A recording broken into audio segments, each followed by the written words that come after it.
Welcome. Part 2 of the Shank Club NFL. We did a show earlier, got some great views, got some great comments. We thank you all for those. But this is Shank Club After Dark. Now, it's not very often we manage to cross over to the States again because of time zones, etc. But I'm really pleased to say, if you've ever listened to the DDFP or the new show, which is the -3 podcast, which is Dave Damashek and Jeff Swartz, we have got Spaghetti. How you doing, man? I'm great. Thanks for inviting me on here. I know we tried to do this last week when we ran into some time zone issues, and I felt like the biggest idiot seeing like at 6:30 in the morning a bunch of things on my phone, and I was just like, oh no, like I didn't specify I'm Los Angeles. No, trust me, that was all me. That was all me, because I thought, obviously, being a New York guy, you'd actually be in New York, and I thought, hang on a minute. Shit, no, he's not. Actually. That's totally fair. I apologize for that. No, that's totally fair, especially during these quarantine times. You're not sure where everyone is. Everyone is working from home. But if I did do that pod last week at 6:30 in the morning, I would say that my girlfriend and roommate, who I live with, they would not be quite pleased with me waking them up on their Saturday at 6:30. But I am glad we're doing it now, and I'm excited to chop it up. Yeah, definitely. I mean, as I said, I when I realised that I kind of screwed up, and trust me, Jeff, hopefully, who's going to join Coach, I did exactly the same with him. I assumed he was in an Eastern time zone, and he's in Hawaii, which is obviously Pacific or Western or wherever it is. So that's like 8 hours away, and he was messaging me. Are we going on, guys? Are we going? And I'm in the local store buying groceries, and I'm like, no. Yeah, so it's like 3 hours earlier in Hawaii than it is in LA right now. Yeah, of course. So hopefully he'll. He is in the background, so that's cool. Also, we got Mark, my main man, 49ers fan. Got to get him on always. You know what, Eddie? Tell you the truth, right? We did a show a couple of weeks ago. We did an experimental watch show for the early 6 p.m. games here. Yeah. It was Mark's anniversary, and the dude forgot his anniversary and came on the show. True love, yeah. Hey, that's a committed guy to the games and his team, and I respect that. You see, you wouldn't wake up your girlfriend, but he dismisses his wife for 15 years. Less of my girlfriend, more of my friend / roommate. I didn't want to bother. I've been married for 17 years, though. In all fairness, we've had many anniversaries, so I'm sure it's just one, yeah. Yeah, disclaimer. Yeah, exactly. Exactly. Right, as I said, we have got Jeff, so I'm going to bring Jeff in now. There's my main man, Jeff. Good morning, guys. How are you? How are you? Hello. Great. Eddie, good to have you with us. Yeah, glad you're going to join. This should be fun. I think you've met Mark before on one of our shows. He may have been on already. We have, Coach. How are you doing? Are you all right? Mark, I don't know about whether you ought to be doing love advice, because that's a good way to that's a way to turn 15-year anniversary into never a 16th year anniversary. She loves sport as well. She understands my passion, and I keep saying to her, I'll be married to NFL and Manchester City longer than I'll be married to her, and she accepts it. I think we can all agree, guys, she's a keeper, right? Anyone that gets sport and soccer and American football. Yeah, what can I say? Still hangs around. You bet, baby. That's one to hang on to. Exactly. So, Jeff, how are you doing? I assume you're now back at home in Hawaii, and you're still doing Sky Sports stuff on a Sunday now. Is that right? Yeah, and I'm actually traveling today. I'm going back to the mainland. I got a project I got to work on, so I only have a few minutes. But I did want to be on the show because I need my Shank Club fix, bro. I got to get it once a week. Jeff, we love you. So obviously, I'll let you lead off because obviously you need to go, and I appreciate you coming on. Did you see what I sent you, what we were going to talk about? So, okay, so hit me with your two favorite films. In our family, there's a movie called Boondock Saints, which is it's kind of a cult film, and Willem Dafoe is in it, and he's one of my favorite actors. And it's a rite of passage for all the men in our family. When you turn 16, we all get together and watch Boondock Saints. And that would be one of them. Easy Rider probably would be the next one. Because see, now you're talking my era, and I'm glad that you are, because I'm always on with these young pups, and when I talk my favourite films, everyone's like, "Shit, you're old." So I'm really pleased that I'm not the only one that likes old films. Well, I tell you what, really that cool. Easy Rider is such a timeless film, and there's a scene in there. Jack Nicholson has a small role in it, and it's a young Jack Nicholson that you won't even recognize him. But there's a scene where Dennis Hopper, his character, and Peter Fonda's character are sitting by a campfire at night as they're driving across the country on their bikes, and they're discussing, what's wrong with America, and it's timeless. It's really fantastic piece of film, and so those two are probably my two go-tos. Okay, Spaghetti, talk to me. Two favorite films. Yeah, the ones I gave you are two mob flicks, and I feel like I should expand my range a little bit more. But I mean, Goodfellas is one of the greatest movies ever, and I've ever seen. And another one was Departed. That one probably not, I mean, it's two Scorsese movies. I probably watched those two movies more than any other movies are around. It just I mean, I could also add a Tarantino movie. I love all of his work as well. But those two movies, like Goodfellas, like growing up where I did, source of that Staten Island being so close to Queens, and there's a lot of that stuff going on, and then Departed with just the acting and how like that cast is stacked. It's a funny movie, but it's compelling, and I can watch those like day in day out. Cool. Mark, two favorite films. I think in Taxi Driver. Yeah. What a classic. De De Niro. Niro. I mean, you can't go Are you wrong talking to with me? Are you talking to me? that. Exactly.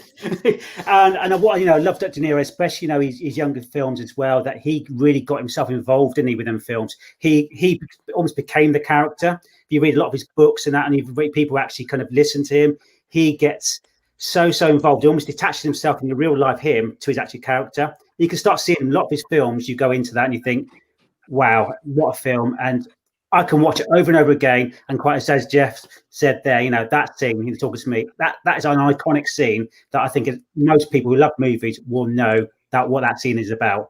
And to me, that is always a great. Another films, and again, I've got Godfather.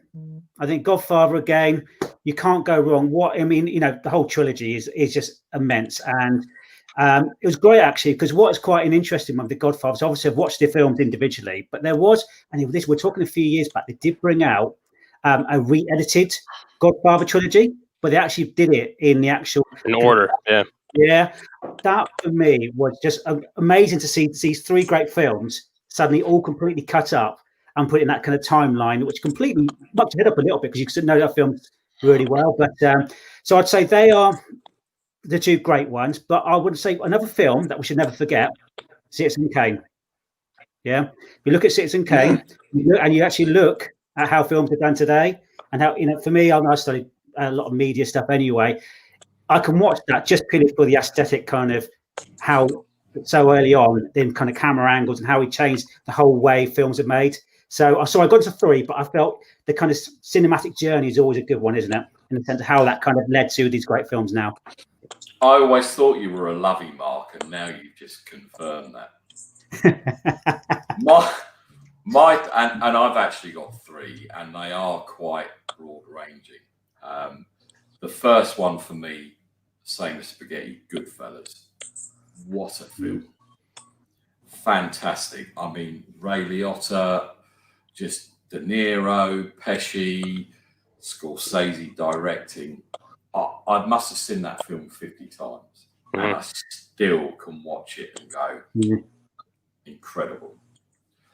And then joint second, Jaws, the original in 1977, still stands up now. And I love that film. I love the music. I just love Jaws. And again, I've probably seen that 100 times.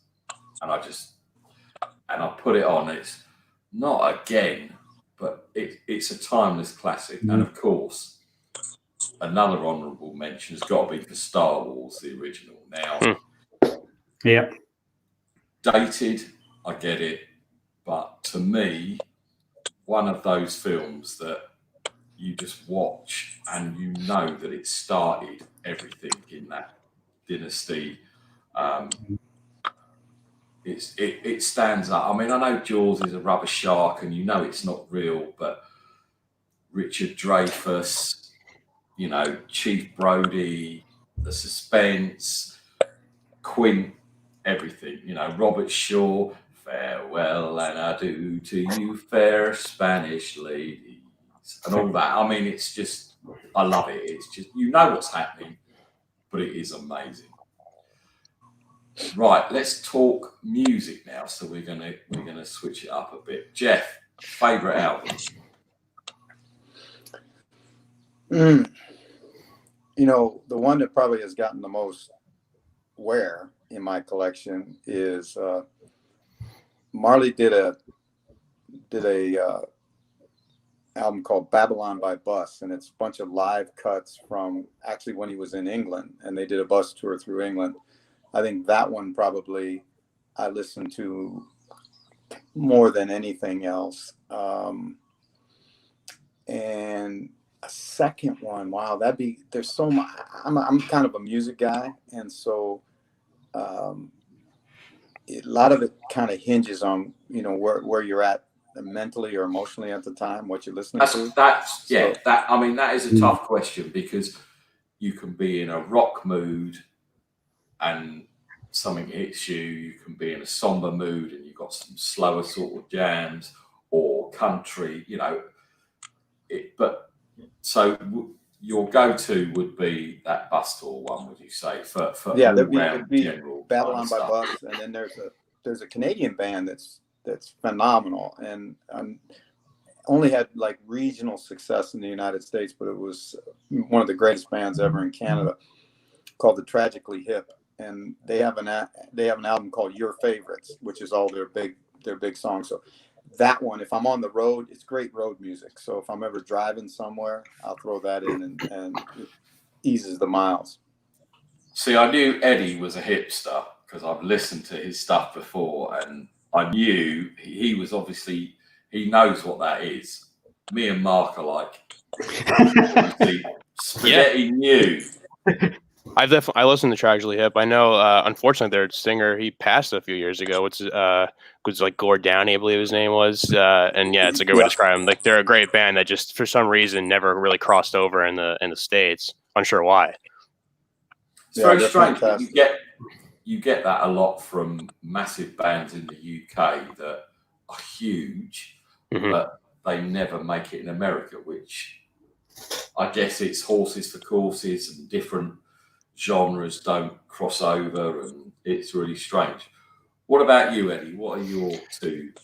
That's a really tough question. I love music, as you can see. As you can see behind me, I have a bunch of concert posters. I have a Jack White poster over my shoulder. I got a Glenn Hansard, a couple other. It's a super tough question. We actually were just talking about that with Dave. We had Chris Long on doing our top 5 favorite rock albums, and it's just like, man, it's impossible. I do love Bob Marley. Bob Marley Legend is probably the most listened to album I've had from just like tons of fishing trips with my dad and my brother. That's like the go-to album. Actually, I probably will listen to it later today if I hit the beach. It's just the perfect sunny day by the water kind of thing, just to relax you and enjoy it. I mean, I love Quadrophenia and The Wall are like just masterpieces, the way they're done, how they just obviously it's just one giant rock opera that just flows perfectly. I'm a huge Through Sky, so Born to Run. It's probably a lame answer, but I've listened to that so many times. Pearl Jam's 10 means a ton to me. I mean, Tool, like Lateralis. There's just so many other ways I can go, but right now, I would probably. I think I texted you saying Born to Run and 10, so I'll stick with those. But it depends on my mood. It could change. Drop of a hat. I have 2 other albums I'll pick, but yeah. That's the great thing about music, as Jeff said. And I've got probably 30 albums I could pick. Sure, and like totally. All of you're in your car, the windows down. It could be the Beach Boys. You've had a shit day. It's crap, and you just want to blast some shit out. And like you with Pearl Jam, or me with AC/DC, and whatever. It's funny how music is different to films, right? Because everyone knows their favourite films, and you sit down but musically, you've got to be in that kind of mood that you want to listen to something that's going to make you just go, that's why I like music. And it's weird. Mark, no Oasis. But yeah, you got me there. No, in all fairness, I mean, I do love Oasis, and Oasis are a band going to see. I mean, I'm lucky enough to see them 13 times live. That's for me is a too easy kind of answer to go to. And like yourself, emotions depend. I love anything from Metallica, AC/DC, with more relaxed music. So it's a really difficult one for me. So I thought, well, I'll start off with what maybe I suppose started my music journey. So my first ever, for showing my age now, tape that got given to me when I was a child. Tape. A cassette tape now is looking at Dire Straits' Brother in His Arms. Yeah, beautiful album, and just love the guitar in it, and kind of I can still listen to that today, not a problem at all.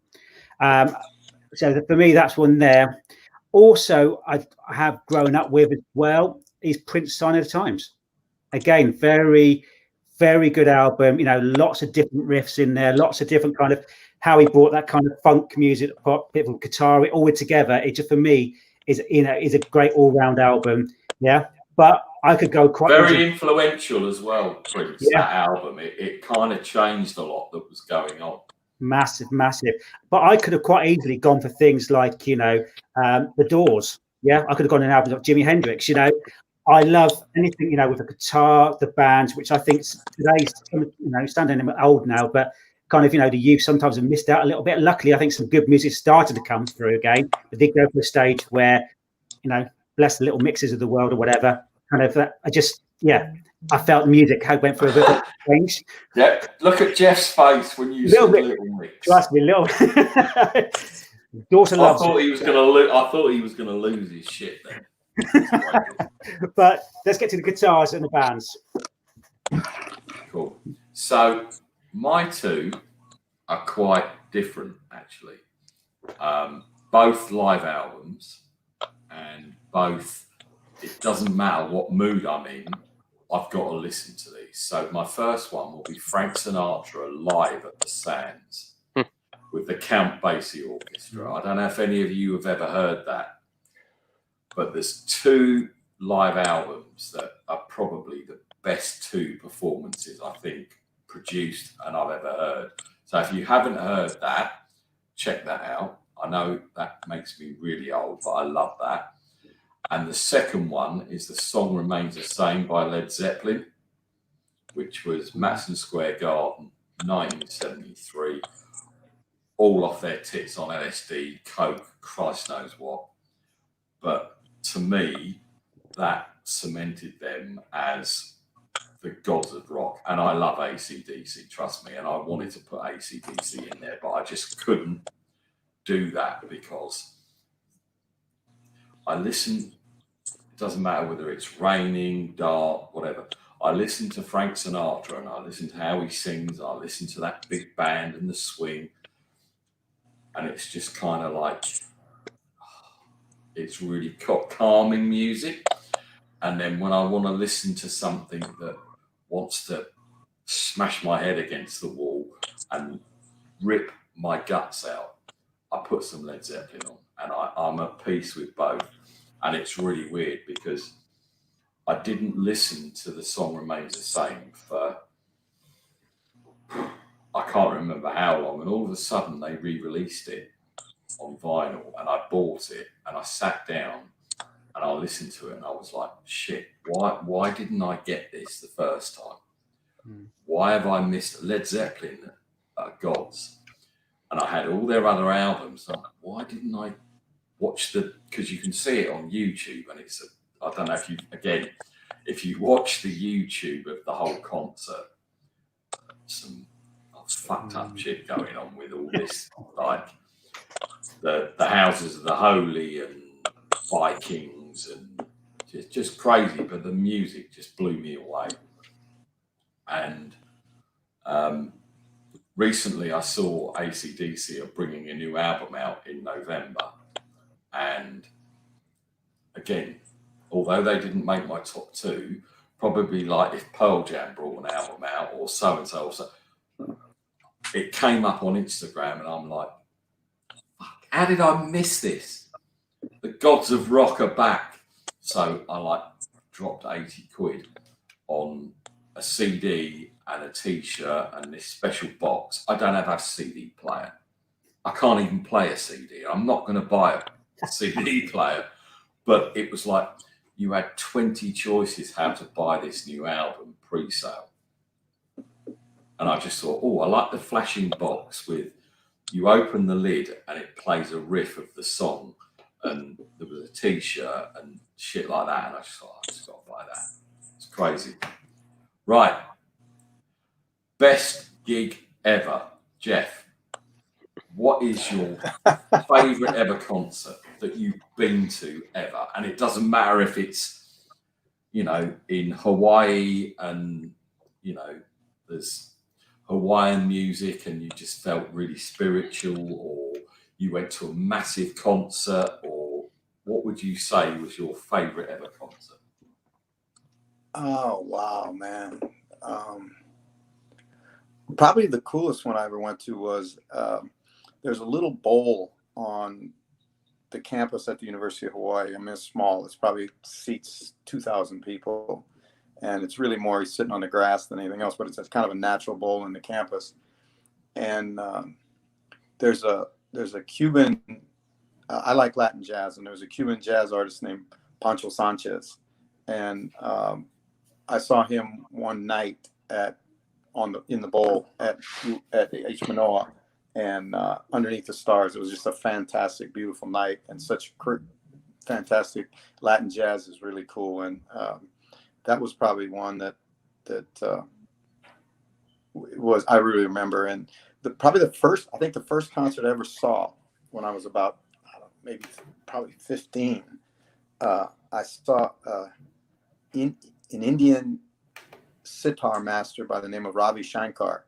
And I didn't have any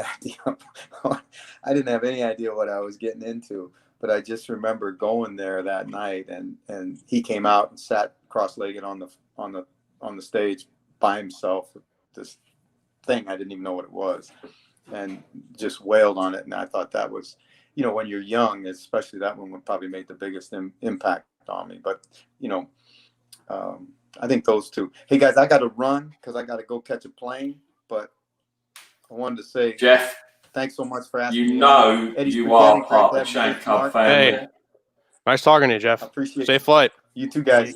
Yeah, Jeff. Eddie, take care, man. Take care.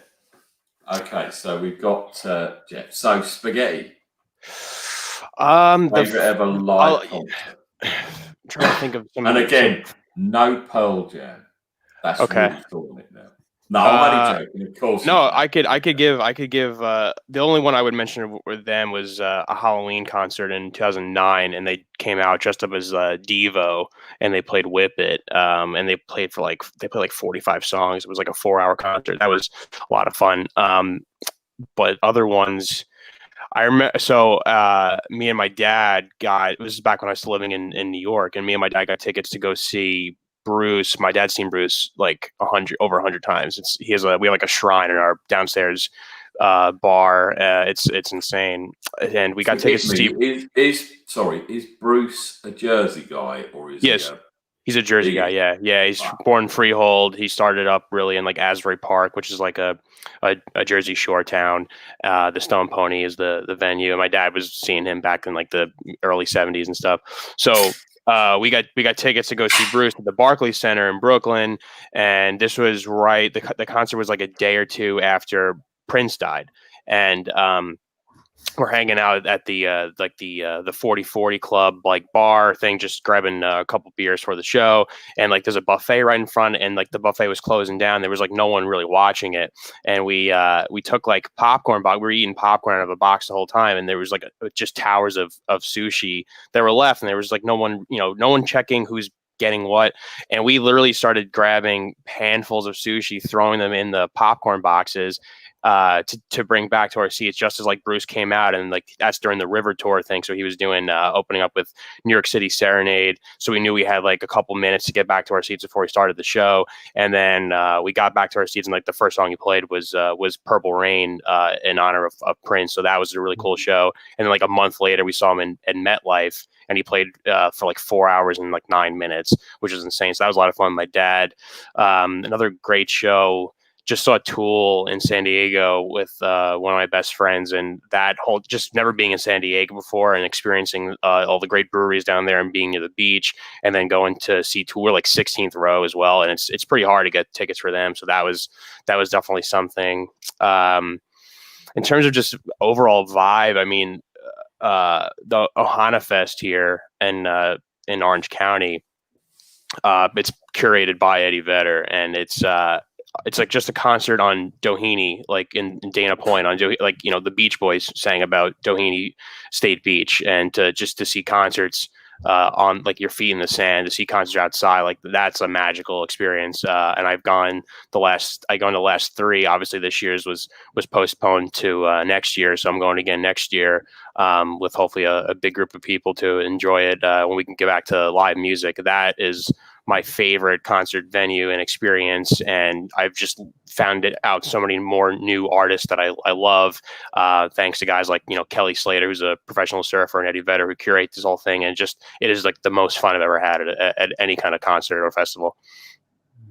It sounds a lot better than what we get over here, because it's a lot of fun. I recommend take a flight over. It's great. Most of the beaches in the UK are pebble beaches, so we don't get none of that sand. Not where I live. I've got beautiful beaches. It's fine. No, you don't. You're way up north. How can you have a beach? No, I'm way down south.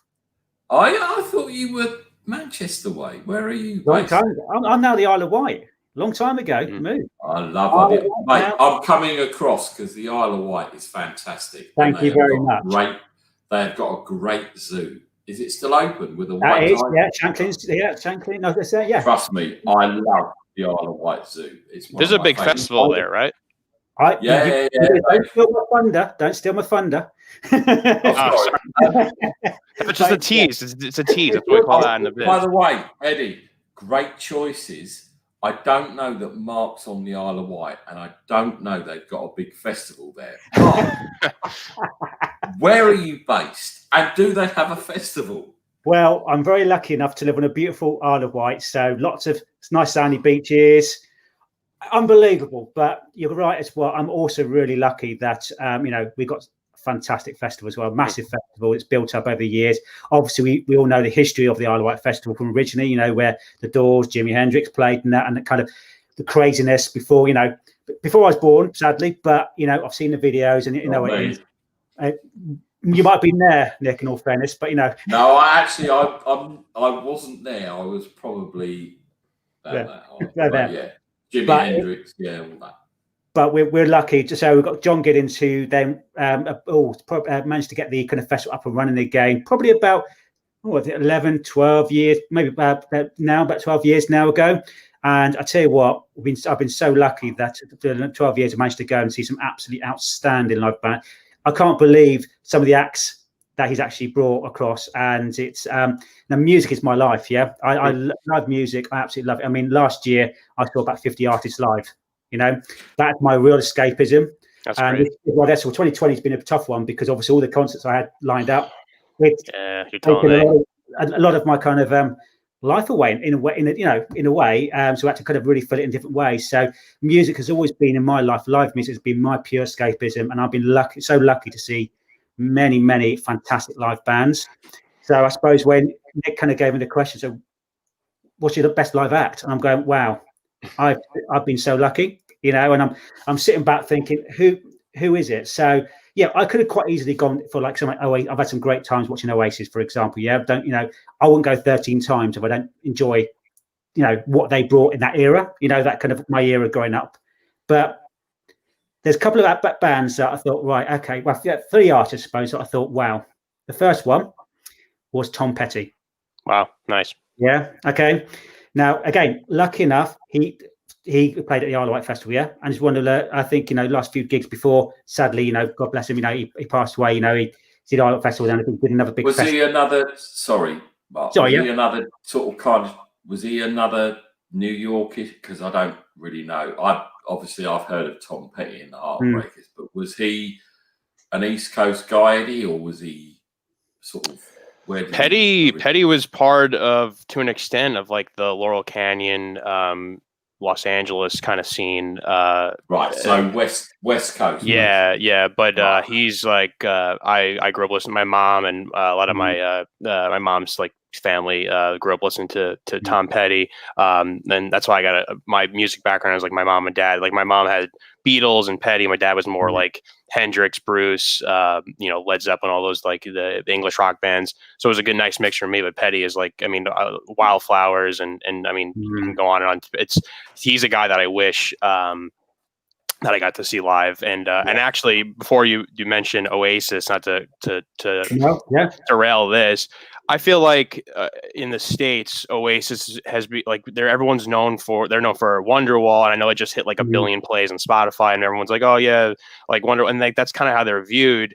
I'm a guy that listens to Oasis to everything, and I'm like, that is the band that I need to see reunite and see live. That's my number one. I have to see. It's like them and like Rage Against the Machine that I have not seen live that I want to. And like even their early stuff, like pre-Wonderwall, they're so good. And just watching videos of their like, the concerts where they have like 400,000 people. I mean, they're like, people need to appreciate them as a group more, and like their whole catalog of songs. Like they're awesome. And I do regret, I believe Liam toured with The Who a year ago. I couldn't get anyone to go with me to go see them in the Hollywood Bowl. And if I would have went alone if I knew what was upcoming in this past March, where all our shows are going to be postponed or canceled, because I would have went alone just to see The Who play and Liam open. But that's a band that needs more love here in the States. So sorry, Eddie. Sorry, Mark. So just to clarify, and I'm not an Oasis fan, I do like a couple of their songs. Did they never break it in America? Oh no, they did. I mean, everyone knows Oasis, and I would even say beyond Wonderwall, like everyone knows, like Don't Look Back in Anger and a few other songs. But I feel like they're a band that no one appreciates them for being just a great rock band, top to bottom, great catalog, great live act. And to me, if you can't perform live, like you're just a waste. There's just so many good live bands out there now that I think need to get more love for what they do. Like My Morning Jacket in America is a great example of like one of the best live acts in the entire world of all time, I think. And then I think Oasis is incredible. And I think that the people need to this is, if we're going to clip anything on the show and make it go viral, everyone please listen to Oasis in America and appreciate them a lot more, because they're really, really good. But like I say, I mean, if you look I've got to say, right, my favourite Oasis song of all time, because it affects me, is Cigarettes and Alcohol. It's an amazing song. Amazing, yeah. I karaoke'd that at my 40th and basically got kicked off the stage because I was hands behind the back. If you think about them, you think about the music, it kind of symbolized the 90s, yeah? How the youth were feeling that time. We were brought into it, yeah? And I mean, I was lucky enough, I've been to their massive gigs. You've seen Where's Main Road on there as well. Amazing. But Eddie, I tell you what, if when Liam tours again, in the States, you've got to go and see, because obviously he was one of the last gigs I saw last year. And I tell you what, he's still got it. He owns the stage. Yeah, he owns the crowd. Of course, the crowd. He's got his palm. Do you think they'll reform ever as Oasis? and I'm not trying to drop in names here, but I'm going to drop in names. I've been lucky enough to Go meet. on, Mark. Go on, Mark. I've been lucky enough to meet both of them on separate occasions, not together. So, and Tuoshu, Liam's all right actually, but he's got this kind of gobbiness, yeah, because that's what his persona is. But he would love to. I think he would love to get Oasis back together. Yeah. Who's the one that thinks he's the second coming of John Lennon? Because I always get confused between the two. Well, that'll be Liam then. So, but Liam has got that presence. Yeah, he is in theory, right? He is Oasis. For my mate, he is Oasis. Yeah, because of the voice, what he's done. Yeah, Noel, his music again. I'd like to meet Noel actually at a soccer game in Man City. He's a big Man City fan, and I had a chat to him. Now, again, both really nice. They'll talk to you, shake your hands, and just a little bit respectful, and you go. But I'm not quite as keen on Noel's music. I'm honest with you. I don't. It's just he seemed to have gone off. Is that BDI? I don't really follow. BDI, and talking BDI, I've seen them a good few times as well. So they were the most underrated band. They were great live. Yeah, BDI. So again, I don't know, Eddie, if you've had a chance to listen to any BDI stuff. But if I would suggest doing it, because they actually brought some absolutely fantastic tunes out. Yeah, a lot of it was the actual Oasis band anyway playing, and I think the problem with BDI is they came too soon after Oasis. They almost kind of carried on from that kind of break up rather than having that time off. And Liam almost in a sense, Liam just wanted to completely separate. This is BDI music, yeah. And if but you know what the whole point is. Is it my imagination? Because all I found was cigarettes and that. Great. I love it. Moving on, yeah. Anyway, so seriously, it's amazing. Yeah. Anyway, so my shit singing, carry on. But I'd say, and Eddie probably be very quite jealous then if you say about Tom Petty, yeah. So in the same weekend, I've seen Tom Petty, Pearl Jam. Yeah. So one night it was suddenly Tom Petty, then going into Pearl Jam. A band again I grew up with, iconic, the music, you can listen to things, they get it, they get the kind of that era where you're growing up. And I tell you what, Tom Petty was the surprise for me. Pearl Jam was everything that I'd expected live, okay? And again, I lost myself in the music. I lost myself in that kind of whole evening, sing along to the songs. We had 60, 70,000 people just blaring back at them and singing the songs out. It was again a magical weekend. Just having the privilege, I suppose, of seeing Tom. Then obviously the privilege of then having Pearl, on that kind of same kind of bill, and that's all at the Isle of Wight Festival as well, might add. So if you think how big the Isle of Wight Festival had become, they were attracting acts like that. Then you know that they're doing something right. Totally. Can I just say two things? Isle of Wight Festival, Fatboy Slim blew the place away about 5 years ago. Amazing. Best set ever. Fatboy Slim was 2 years ago. Okay, two? No, it was longer than that. It was because I was at it. I was there. I was at the front. Fatboy Slim was last weird because I probably punched your glasses off or something and we didn't know each other. The second thing, I've never ever listened to Pearl Jam because I don't know. Spaghetti, talk to me. What's the best thing I can listen to that might make me think, do you know what, these guys are really good? I've never listened, so I don't even know if they're rock or soft rock. No, they're rock. They're a Seattle band. So you've already sworn at me. I can't listen to them because they come from Seattle and I'm a Niners fan. So that's right. Cool. Yeah, no, seriously, talk to me. They spawned in that same that group, like that era of Soundgarden, Alice in Chains, Nirvana. They came from Mother Love Bone. Their singer Andy Wood passed, and then the members of that, Jeff and Stone. Stone was friends with Mike McCready, who was their lead guitarist, and then Jack Irons, who was at the time the drummer for the Chili Peppers, said, "I know the singer in San Diego. This guy Eddie Vedder." Sent him a tape, and then the rest is obviously history. They recorded 10. 10 was huge versus Vitalogy, and then kind of what happened is like they they became humongous, and they said this is too much, and they kind of pulled back, and then they released No Code and didn't really do much promotion, and they just wanted to funnel out like the true fans for the people who just cared about the the popularity or whatever. And what's funny is I think that No Code and Yield, the two later albums in the 90s, are arguably their best albums. But for a newcomer, I would say, I mean, just listen to them, like watch them live, listen to them live. There's so many good DVDs, and they're kind of like the Grateful Dead in terms of letting the fans record shows. And there's so many live bootlegs, like official live bootlegs out there. Like my old iPod had like 14,000 Pearl Jam songs on it.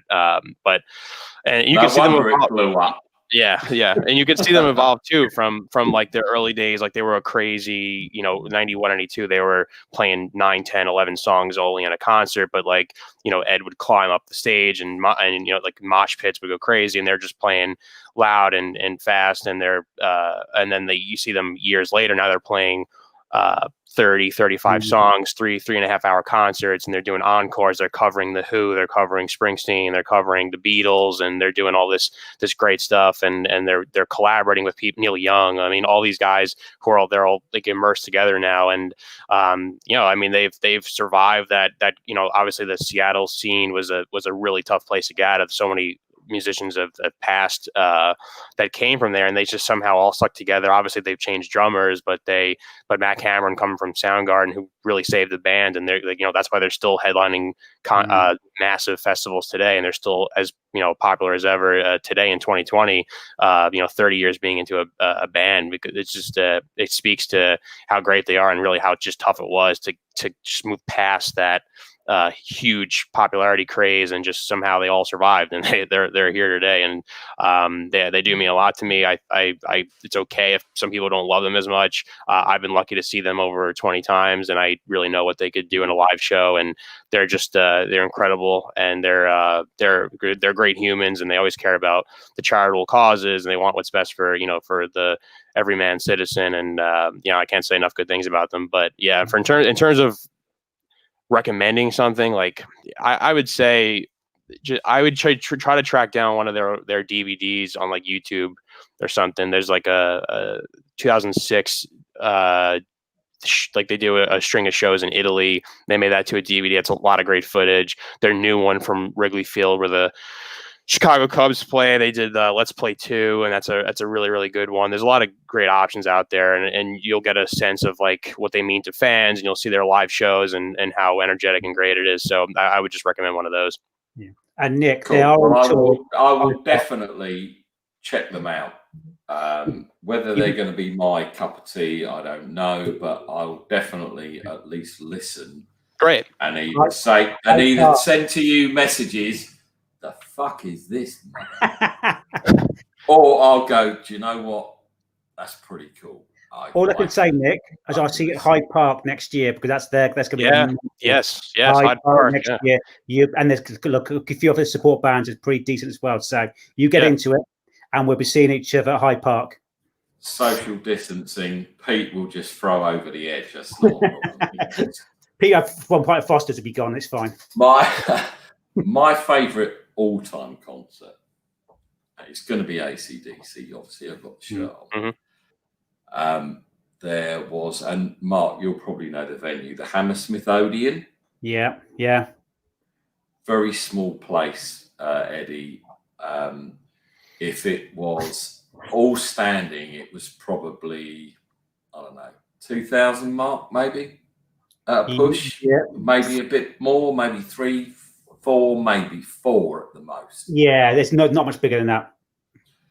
In the so I've got to now work out where I am. In the late 80s, early 90s, a brewery took over all of the like Odeon places. So there was Manchester, Liverpool, Edinburgh, London, and all over.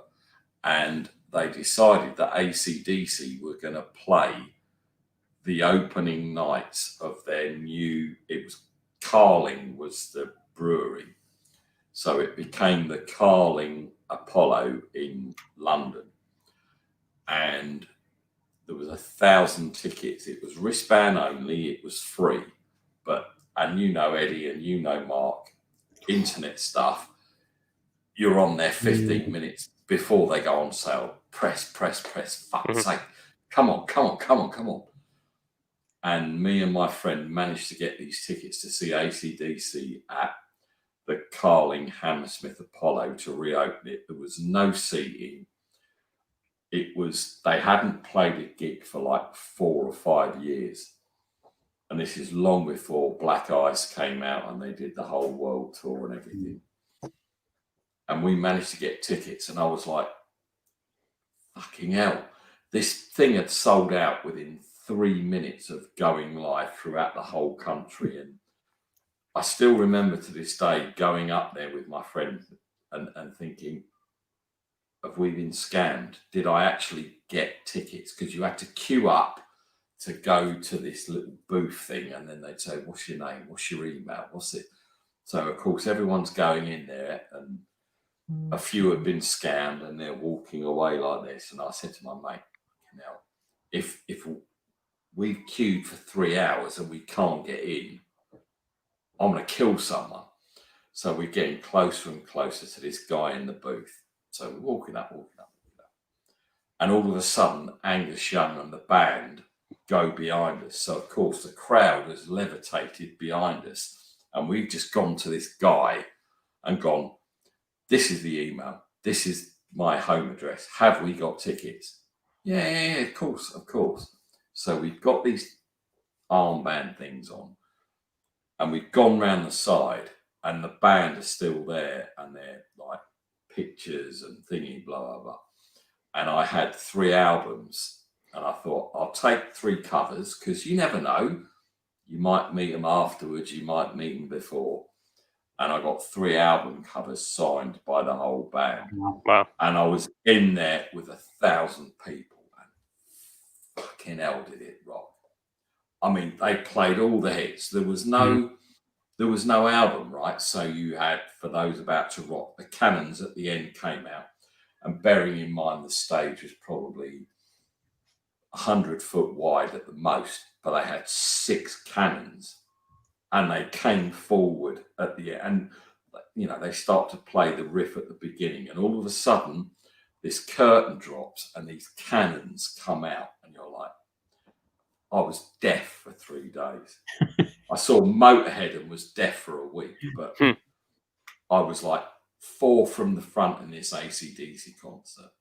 I was old, knackered, but I had to be there, and to be there and see that was just incredible. And I'll never, ever forget that, ever. I've still got the wristband, I've still got the ticket, I've got the memories. And it was, to me, that was just mind-blowing. That's what music's all about, isn't it?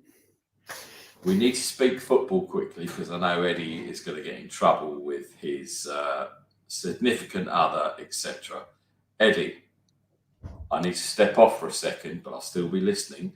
Talk to me seriously about the Giants and Danny Dimes, because I know, obviously, when you was on and you did the draft with Sheck, etc., you wasn't very happy when Danny Dimes was drafted, and that's well documented. And it's to me, I like Danny Dimes, and I think, given the right situation, I think he can prosper.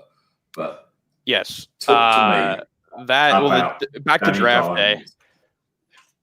Back to draft day. What happened was we were there. We had a really great time. It was a lot of fun. But at that point, the Giants still had Eli in the roster, and they believe they gave Eli a bonus. So Eli was always going to be in the cards. And my thought was, like, if you have the 6th pick in the draft a year after you had the 2nd pick in the draft, it's like, we'll get an impact player that's going to help the roster. If their thought process was like, let's go for it with Eli. We still have these pieces around here. We're going to push for the playoffs, whatever. Whether you agree with that thought, like that strategy or not, it doesn't matter. Like, a lot of people thought the Giants were terrible, so why were they doing that? And that's fine. So when they took Jones, I wasn't against him. I was more against I just didn't get the direction of the team. So that, let me just clarify that. So Daniel Jones as a player, as a human being, no problem with him whatsoever. Was not upset at that. I was just upset with what the Giants thought the best strategy for that season was. And fast forward to now, I think it's the main issue is Jones is now in a new offense, and you have Jason Garrett, who seems to not really play to the strengths of what Jones likes, and that's Evan Ingram's a good person to for example, in this offense is like where he's running like curl routes, and Evan Ingram is a mismatch nightmare, and he should be out in the slot, and he should be running streaks and spreading the defense out, and he's really not doing that. Also, the elephant in the room is if you lose Saquon Barkley, you're going to lose a huge spark of your offense. You're going to lose a guy who's a home run hitter, and it's Devontae Freeman's filled in nicely, but for a guy who has a lot of miles on those tires, it's he's limited. So they go and draft Andrew Thomas with the fourth pick in the draft, and he's graded pretty poorly according to PFF and other places, and he's given up quite a bit of sacks and hurries. So Jones this year is dealing with an injured. I forgot to even mention Sterling Shepard, also injured. So it's like he's dealing once again with a ton of injuries. You're dealing with a new offense you have to learn, and then players not really adjusting to this new offense. I mentioned Ingram.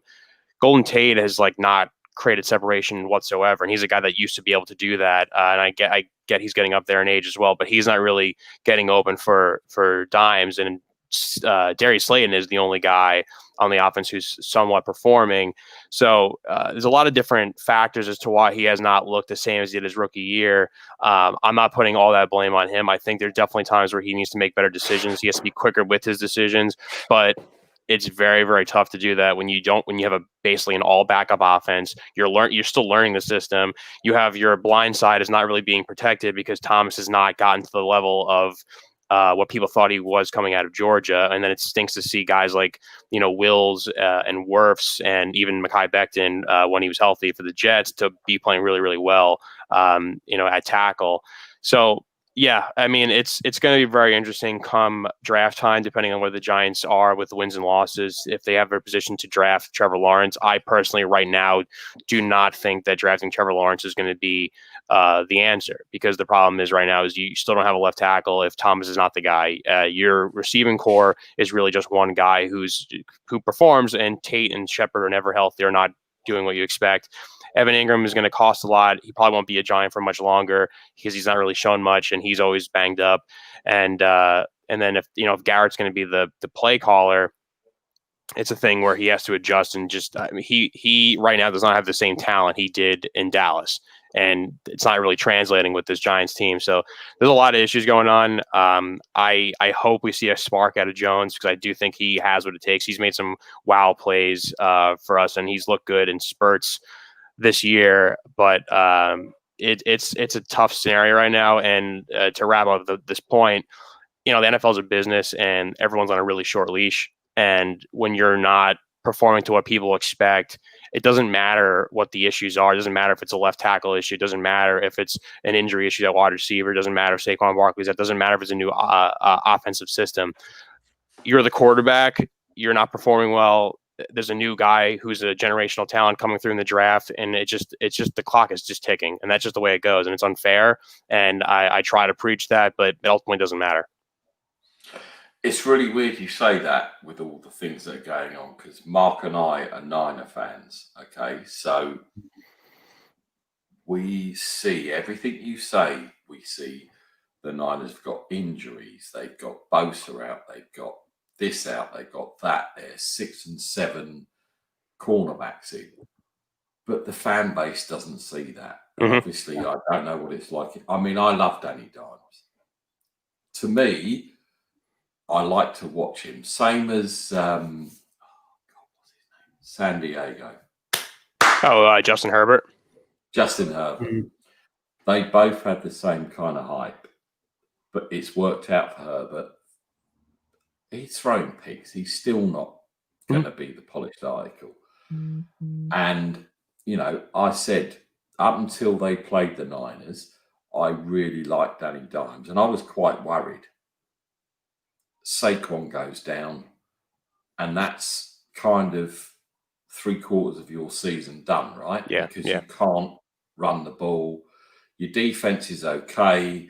It's not setting everything alight. And Mark will attest to, obviously what we're going through in San Francisco with Jimmy G, and everyone thinks that, the saviour's there, and Yeah. And Well, you're in the worst market in the New York area, right? Because the same with the Jets. Sam Darnold isn't that bad, but the pressure on Danny Dimes and Sam Darnold is just immense. How do you equate all that, within the NFL sort of sphere, if you like? Well, and I'm glad you brought up Jimmy G. And there's a trend going on in the NFL, if you're a fan or if you're in the media, where I don't know why, and I don't follow this law, that you see a guy like Patrick Mahomes, who is basically roster proof, coach proof, opposing defense proof. He is a god amongst quarterbacks. He could do whatever he pleases in the field.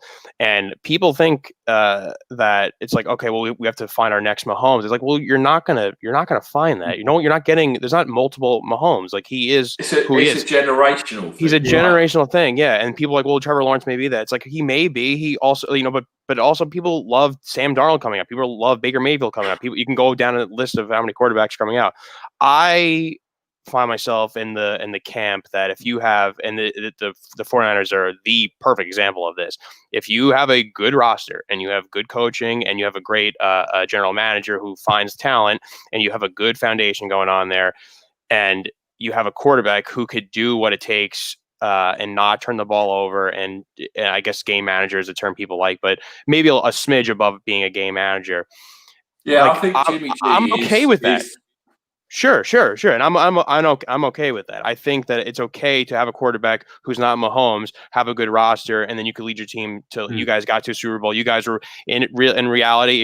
If Emmanuel Sanders caught that deep ball, it's whatever. you guys are champions, and we've seen it in a lot. I mean, we've seen recently. I mean, Blake Bortles go to be in a Final Four. Case Keenum being in a Final Four. Kirk Cousins, who cut today, right? Brought people. He did, unfortunately. Yeah, he did. The Broncos cut him. I mean, there's plenty of scenarios where the quarterbacks who don't get the huge publicity aren't on the cover of Madden or whatever else. They're going to be always somebody gets the team deep into the playoffs.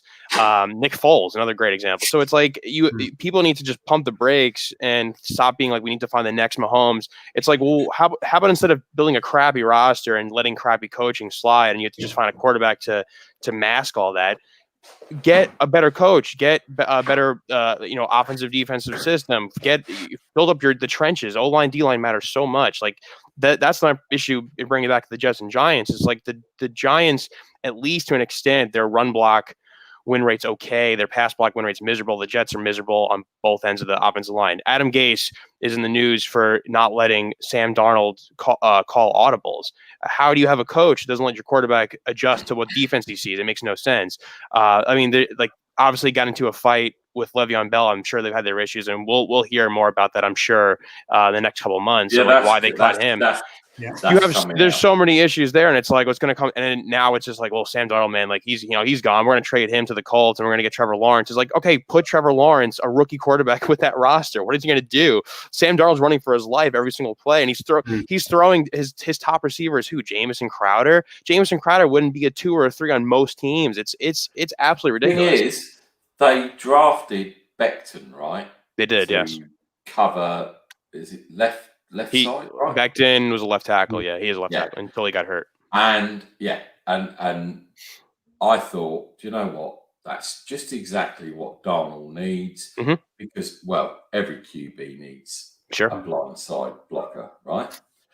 And it didn't work out. The same kind of with Jimmy G and Trent Williams. There you go. Yeah. Trent Williams, and Mark will attest to this, right? When the Niners acquired him, it was like fucking amazing. We got the best, great player. Yeah. Best player. Jimmy G, not a problem. Lakin Tomlinson next to him. we're going back to the Super Bowl, man. It's all good, and then holy shit, the injury bug took Killed. everything away from us. But with the New York team, I like Sam Darnold, but you need more than just the left tackle to Totally. look after him. Without a doubt. Because same as Danny Dimes, they're both good quarterbacks. They both came out of college with, he can't do this, he can't do that. But, you know, if you surround him with this, he'll be a good player. And I think the biggest loss to the Giants, obviously, was Barkley, because he sets up a lot. Yeah. For sure. And you can't replace that. You can't replace that. No. I think it's quite interesting. Sorry, You talk about the draft a lot, don't you? And you think about it. So think how the 49ers built over a few years, how well we've done the draft, yeah? You look at our defensive line, how we drafted in them players, Bosa, etc. And I kind of look, I suppose, going forward, and I think, you talk about the issues made with the Giants. How's the draft going to look next year? We don't really know, because if you think about it, college football's not as it is. So do we really know who is going to be good to take into your team? So if you think about that, and obviously then with the cap space going down, how again are you going to cope with that? So you talk about Ingram as a high, takes a lot of your cap space up.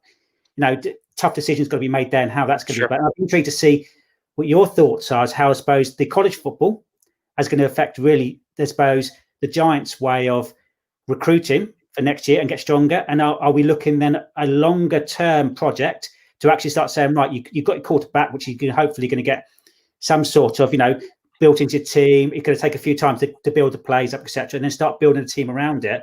And how I suppose you're going to start getting them gems, as we talk about, when the draft, certainly this year, is not going to probably be as, I suppose, as important as maybe years gone by, because of this whole COVID situation. I'll be intrigued to see, Eddie, your kind of opinions and what you thought of that.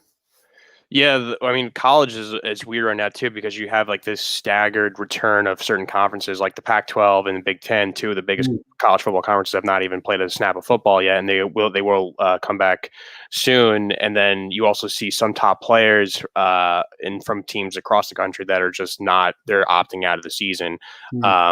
So it's weird. It's going to be weird to evaluate those guys, especially with the players who's starting in a later season, running closer to the draft prep and stuff like that. It's going to be a tough challenge for scouts, GMs, and for the NFL teams. And yeah, this draft will be all about who's getting Trevor Lawrence. I mean, he's compared to Luck and Peyton Manning, and he's going to be the guy. And it's unfortunate that the Jets and Giants, with the big goose egg in their win column, they're going to be thrown in there, because that's just how the NFL is now. If you don't win, they'll find a way to blame the quarterback, and then they want to replace the quarterback because you want to win with a quarterback on a rookie deal to save cap space on the rest of your roster. And I get that. Do I believe in it? Do I think it's both the Darnold and Jones deserve that fate? Absolutely not. I really do hope that they win a few games and they don't move on from them, because I think that for the Jets, I think the issue is mainly Adam Gase, and I think Joe Douglas kind of getting there to, if he has his few years to get the roster how he wants, I think they could be improved, and they have a couple good pieces. It's unfortunate how things ended with Jamal Adams sending into Seattle, because you cannot get a guy who's an all-pro player, homegrown talent, and ship him out. But I think Becton's a stud, and I think that Darnold, with protection, with good weapons, will be totally fine. His issue always is just throwing picks, and that's how he's been since USC. It's been how he wasn't even in high school when he was recruited. As for the Giants, yeah, again, I think Jones has everything you want a quarterback. He's almost like an Eli clone, just very, soft-spoken. He's a quiet leader. He can grasp things very quickly. He's mobile, which is great. His arm strength actually is more surprising than what people thought when he coming out of Duke. And I think that Andrew Thomas is not going to be a bust. I don't think, he played in the SEC, the best college football conference, for a number of years, and barely gave up a sack, playing guys who are playing on Sundays. Like, he's going to figure it out. It's just taking some time. They have played a lot of good defensive lines. Cowboys, good defensive line. The 49ers, you guys have a great defensive line. The Pittsburgh Steelers, one of the best defense, one of the best teams in the NFL right now, great defensive line. I think it was more of a case of him just being a rookie and playing some pretty solid teams.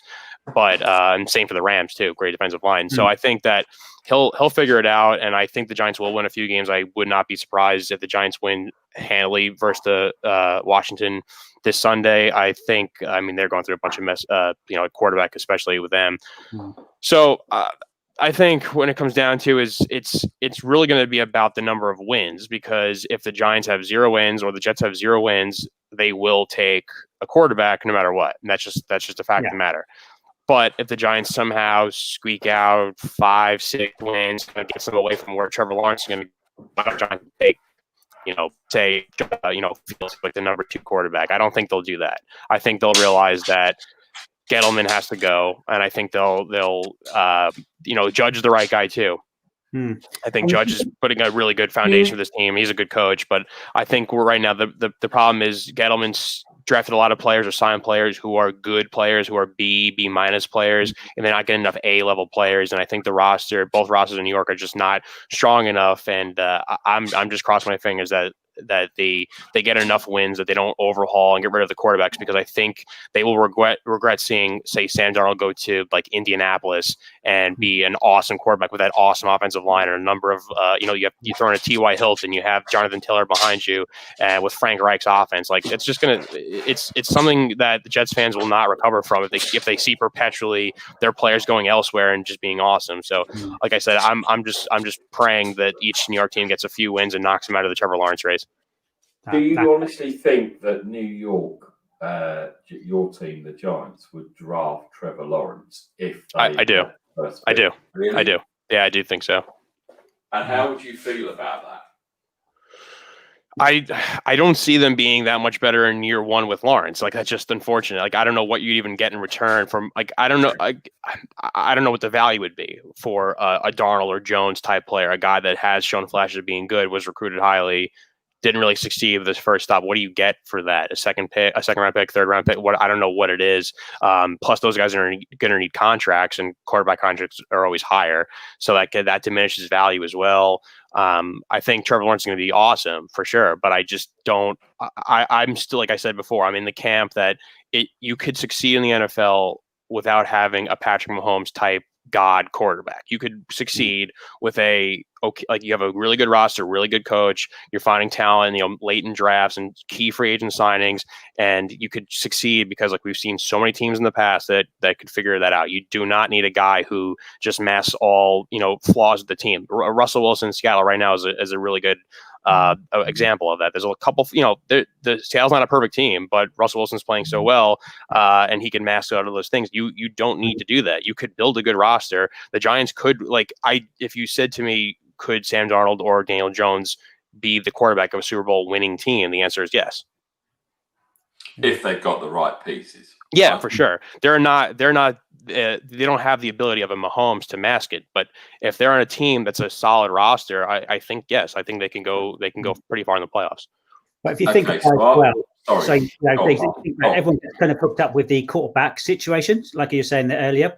Mm-hmm. I believe the place to get sorted is defense first. Yeah, if teams can't score points against you, it's very simple game, really simplistic. If you can't score points against you, you've got a chance to win the game. Yeah, you're always going to create chances in your offense to score points. And if you look at how the Niners did last year, we had a great running game in our offense, great. But what got us I honestly believe got us to the Super Bowl, is our defense. Sure. Yeah. And at the end of the day, I think the run game had a lot to do with it, Mark, to be honest. Scoring points again. We managed to keep our defense fresh, which is a big thing for any team. There's no point 3 and out, fucking hell, we're back on the pitch. Blah, blah, blah, blah, blah, blah, carry on. So down the stretch, and I didn't get to say it earlier on our earlier show, I think the Niners will beat the Rams this week because they're going to run it down their throat. And they're going to run it. They're going to bring in Coleman. They're going to bring in Mostert. They're going to bring all of the pieces in. They're going to do the motion and this, that, and the other, to where McVay doesn't know what the hell's going on. And all of a sudden, Jimmy G will... His ankle will be fine. Yeah. And I think that's the key to victory for the Niners. I mean, shit. Do I think we'll win? My heart says they're going to win. I'm going to be up at, like you, at 20 past 1 or whatever it is in the stupid o'clock. Same as if, you know, any fan of any team in the UK, when they're playing Sunday night football, you think, shall I stay up and have a few more glasses of beer and wine and, you know, blah, blah, blah. And you think, yeah, I will. And then it gets to like 10 p.m. and you're like, what am I doing? I've got to be up in 3 hours. What the fuck? So you just go to bed and you set your alarm and you wake up and you flame it. I don't think this week we're going to flame it. I think we're going to run it down their throat. We're going to go like Green Bay last year. And somehow we're going to put good Goff. You get him in the pocket and you put pressure on him. He's like Bambi, right? Yeah.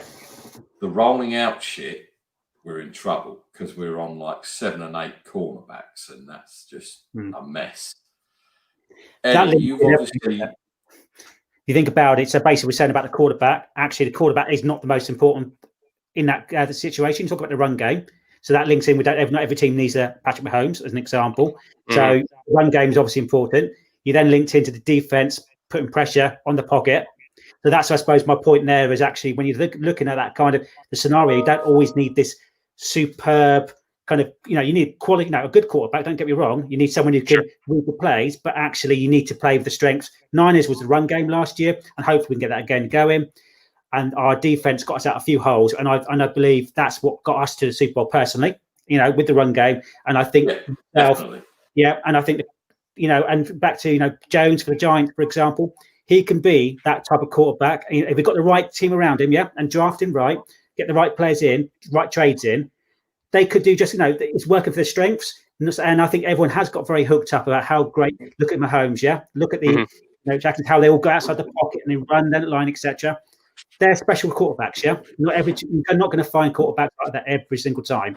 Totally. But what you need to do is find the pieces to make that kind of work, and that's how I believe. I don't know, Eddie. Obviously, you probably haven't been that one. That's my opinion. Yeah, I agree, and the point about the defense too, and it's and to keep bringing it back to the Niners, like who are the perfect example of this, is like the defense was awesome. The defense was one of the best defense we've seen in recent memory, but they also did need the offense to perform when needed, which is run the ball like they did. They had, a stable of 2-3 running backs. They could just run out there and they could just run the ball down your throat. They have George Kittle, who is just absolutely amazing, could block, could catch. Like he's just a player that every team wishes they had.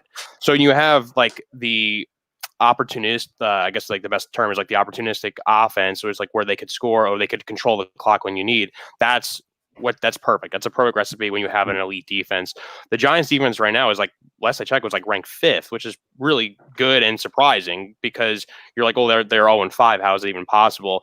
Well, it's because the defense is doing everything they possibly can. But when your offense is not controlling the clock and the offense is not scoring points, you can't win. The Giants, if they did score, they could have beaten the Rams. If they did score, they could have beaten the Bears easily.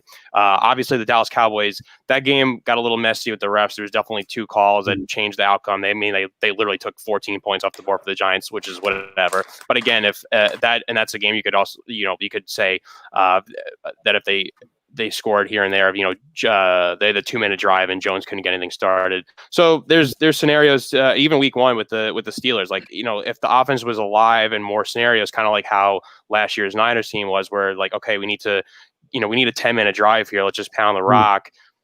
That's something that is so underrated, because then you don't have to worry about the pressure on your defense. Like you can't go into every game just the defense. You're not going to shut them out. Like the NFL today, like teams score. You cannot be like defense has to do it all, because they're going to get tired, and you just need some sort of offense to scare the other teams and to know that you're a threat to score. Because if not, eventually the team will score, and that's the end of that. What's your time of possession been like, Eddie? I'm sure it's probably terrible. It's probably. I know they definitely the Rams game, they're getting crushed in terms of like total plays, and the fact that your defense is completely gassed, and you know, three and Yeah. out, three and out, three and out punt, three and out field Right. goal, three and out, I, three and out, I all think the that's way along. You're never ever going to get No. a chance of actually winning a game. Even let's say you did the Snoopy Bowl, and the Jets are garbage as well. Mhm. That could be a punt fest because neither team can control it.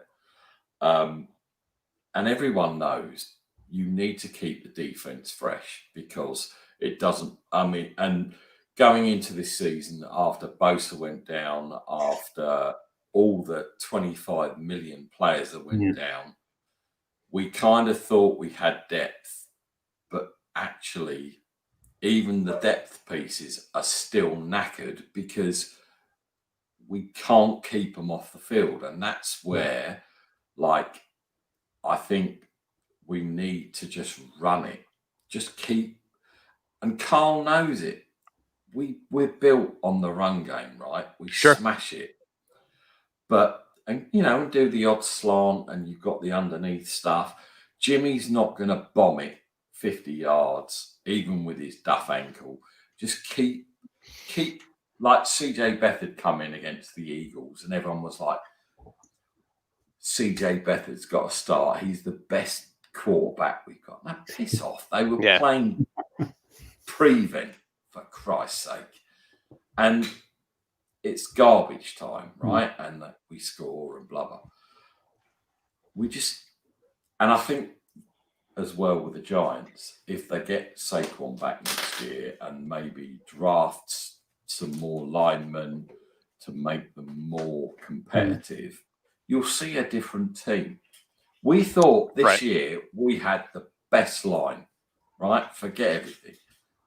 They're trash. We're getting manhandled. We're getting thrown off the ball. This team should not be 2-3, but we're getting owned, and that needs to change tomorrow. And I know Aaron Donald's coming. But I watched the last two games last season, and Aaron Donald, to be fair, with the line they had, didn't really do a lot. And it's kind of the same line. Obviously, Trent Williams is in there now. We've got to somehow step up and stop. Run away from him. They did that last year. They ran away from Aaron Donald, and he was nothing. We played the Texans and JJ Watt, and I've always said JJ overrated, right? Because every time he plays the Niners, he does nothing because they scheme it away from these top players, the same as they did against the Steelers.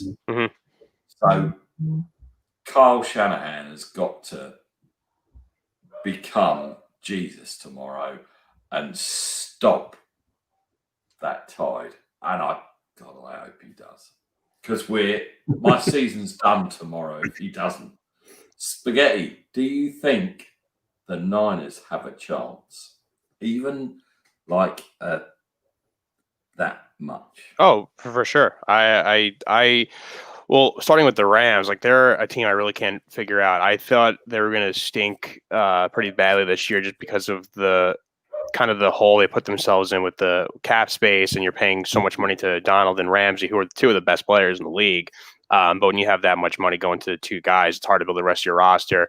I thought that their running back situation was clearly one where, like, we don't know which of these three guys could be productive. Or like they drafted Darrell Henderson last year, drafted Cam Akers this year. They still have Malcolm Brown there. And I also thought that people would just, they're going to figure out Goff because he's a guy that if McVay can't get into his ear and to basically direct him where the ball has to go to, it's going to be a lot of trouble. And I guess they've surprised me in a sense that they're running the ball pretty well, and Goff makes plays when he has to, and they're looking pretty solid. I think it also shows that McVay is a legitimately phenomenal head coach.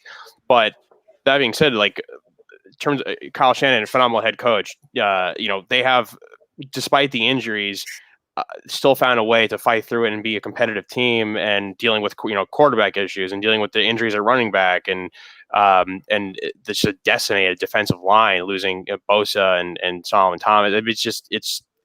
that also shows how weird this offseason was, that so many injuries around the NFL are happening. I think teams wish they could have had a proper offseason, and a lot of this stuff probably wouldn't have happened. But yeah, I mean, I think that the 49ers can come in and shock everyone. I'm not really sure what the spread is on that, which gives us a better indication of what people feel about each of these teams.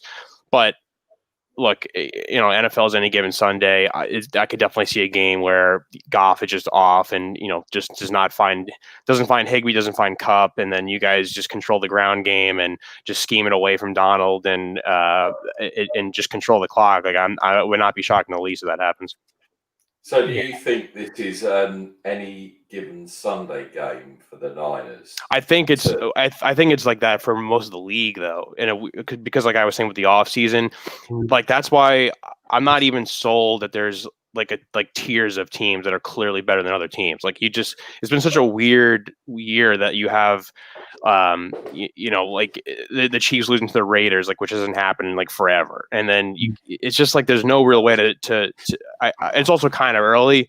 Maybe by week 10 we'll know a little bit more, but I think with just the weird offseason, with players just not doing their typical routines and coaches not being able to be around the players, you're definitely seeing this weird, not only with the injuries, but you're seeing with like just a very erratic up and down play. Like, the Ravens are a good example. They're not looking like Lamar Jackson. The Ravens are not looking like teams that are just going to coast right through. And yeah, are the Chiefs probably the best team still? Yeah, but I think that every team is beatable, and everyone's a lot closer to being 500 than they are being 16-0. Definitely, Eddie. I know you got to go. We really, really thank you for coming on tonight. Well, thank you guys. Yeah, thank you, Eddie. It's been great. I want you on again because I need you to talk about Sheck. All right, and I need for sure. Sheck is now following the Shank Club NFL. I've told him he needs to come on because we need to talk about Steelers and the game of life. Just show us the shirt you're wearing, because I know you always used to take the rise out of the jerseys you used to wear. So I think this is a Charlotte Hornets Larry Johnson grandmama jersey. We have a heat wave going on in LA. So if we're heading towards the water here, I was out for like a little workout before, and it was pretty hot. So this is my typical Saturday college football wearing attire when you're outside in the sun. So I have to put on a tank top here, and but yeah, I mean, I'll tell Sheck to hop on here, and I definitely want to join you guys again and talk about all the funny stories and whatever else, and just keep recapping the league as it goes on. So I appreciate you guys reaching out and asking me. It's grateful for this opportunity.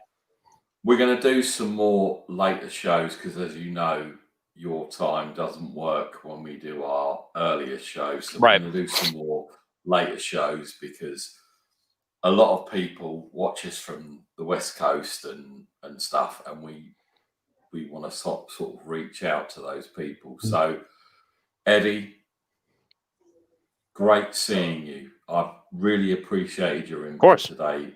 We're going to get you back on. Yes. Can you just do a New York forget about it? Because I am obsessed by Goodfellas, Sopranos, all that. Just do a forget about it. Forget about it. There you go. Eddie. Do you know, for real, quickly, you know that when you leave Brooklyn driving towards Staten Island, like near the Verrazano Bridge, they actually have that on it. It's like leaving Brooklyn, forget about it, on a sign, like a New York City proper street sign. Think about that. Seriously, if you ever go back there and you drive over there, take a picture. I'm going. I'll do that for sure. December for the holidays, like I think December 18th or so. I'm flying back for a few weeks. There's one more as well that I love because I love Sopranos, Goodfellas, and blah blah blah. The fuck out of here, Eddie. The fuck out. Eddie.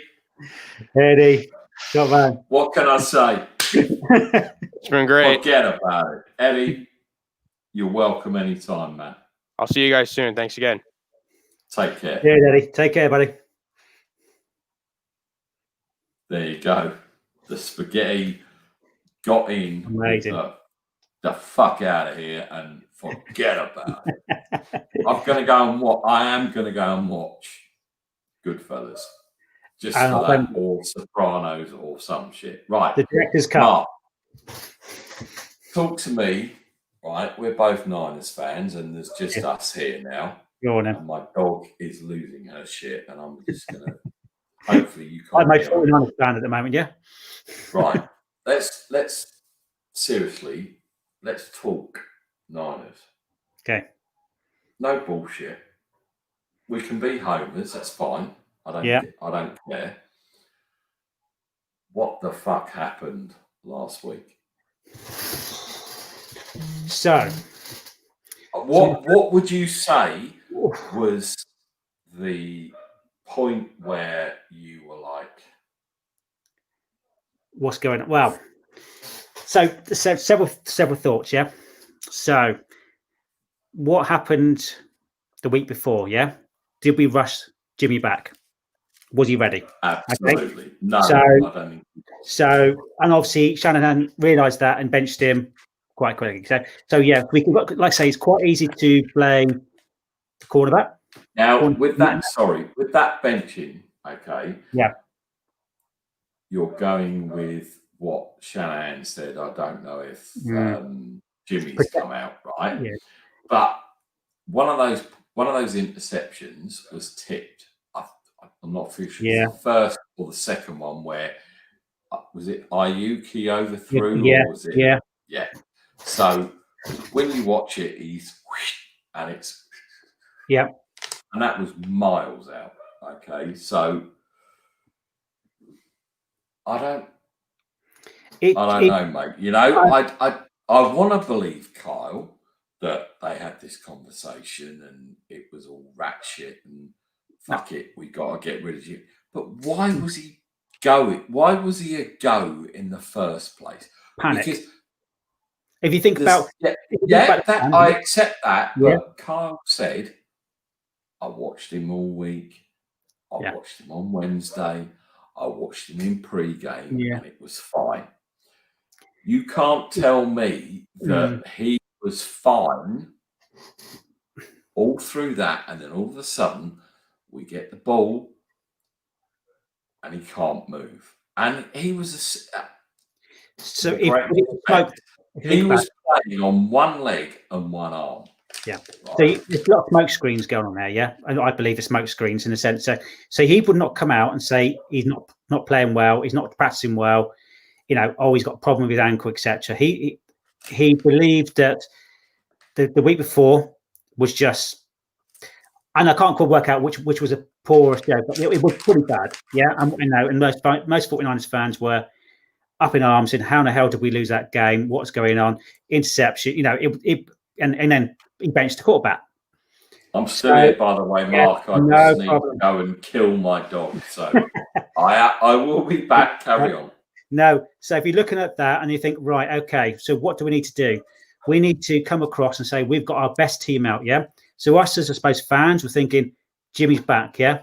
Lots of optimism. You're thinking this is a game where going to, you know, Dolphins, who are an up and down team, but certainly a team that 49ers should be beating. Without a doubt, they should be beating. And it gets the first play, and you're thinking, oh, hang on a minute. This is not looking right, yeah? Turning the ball over quite quickly.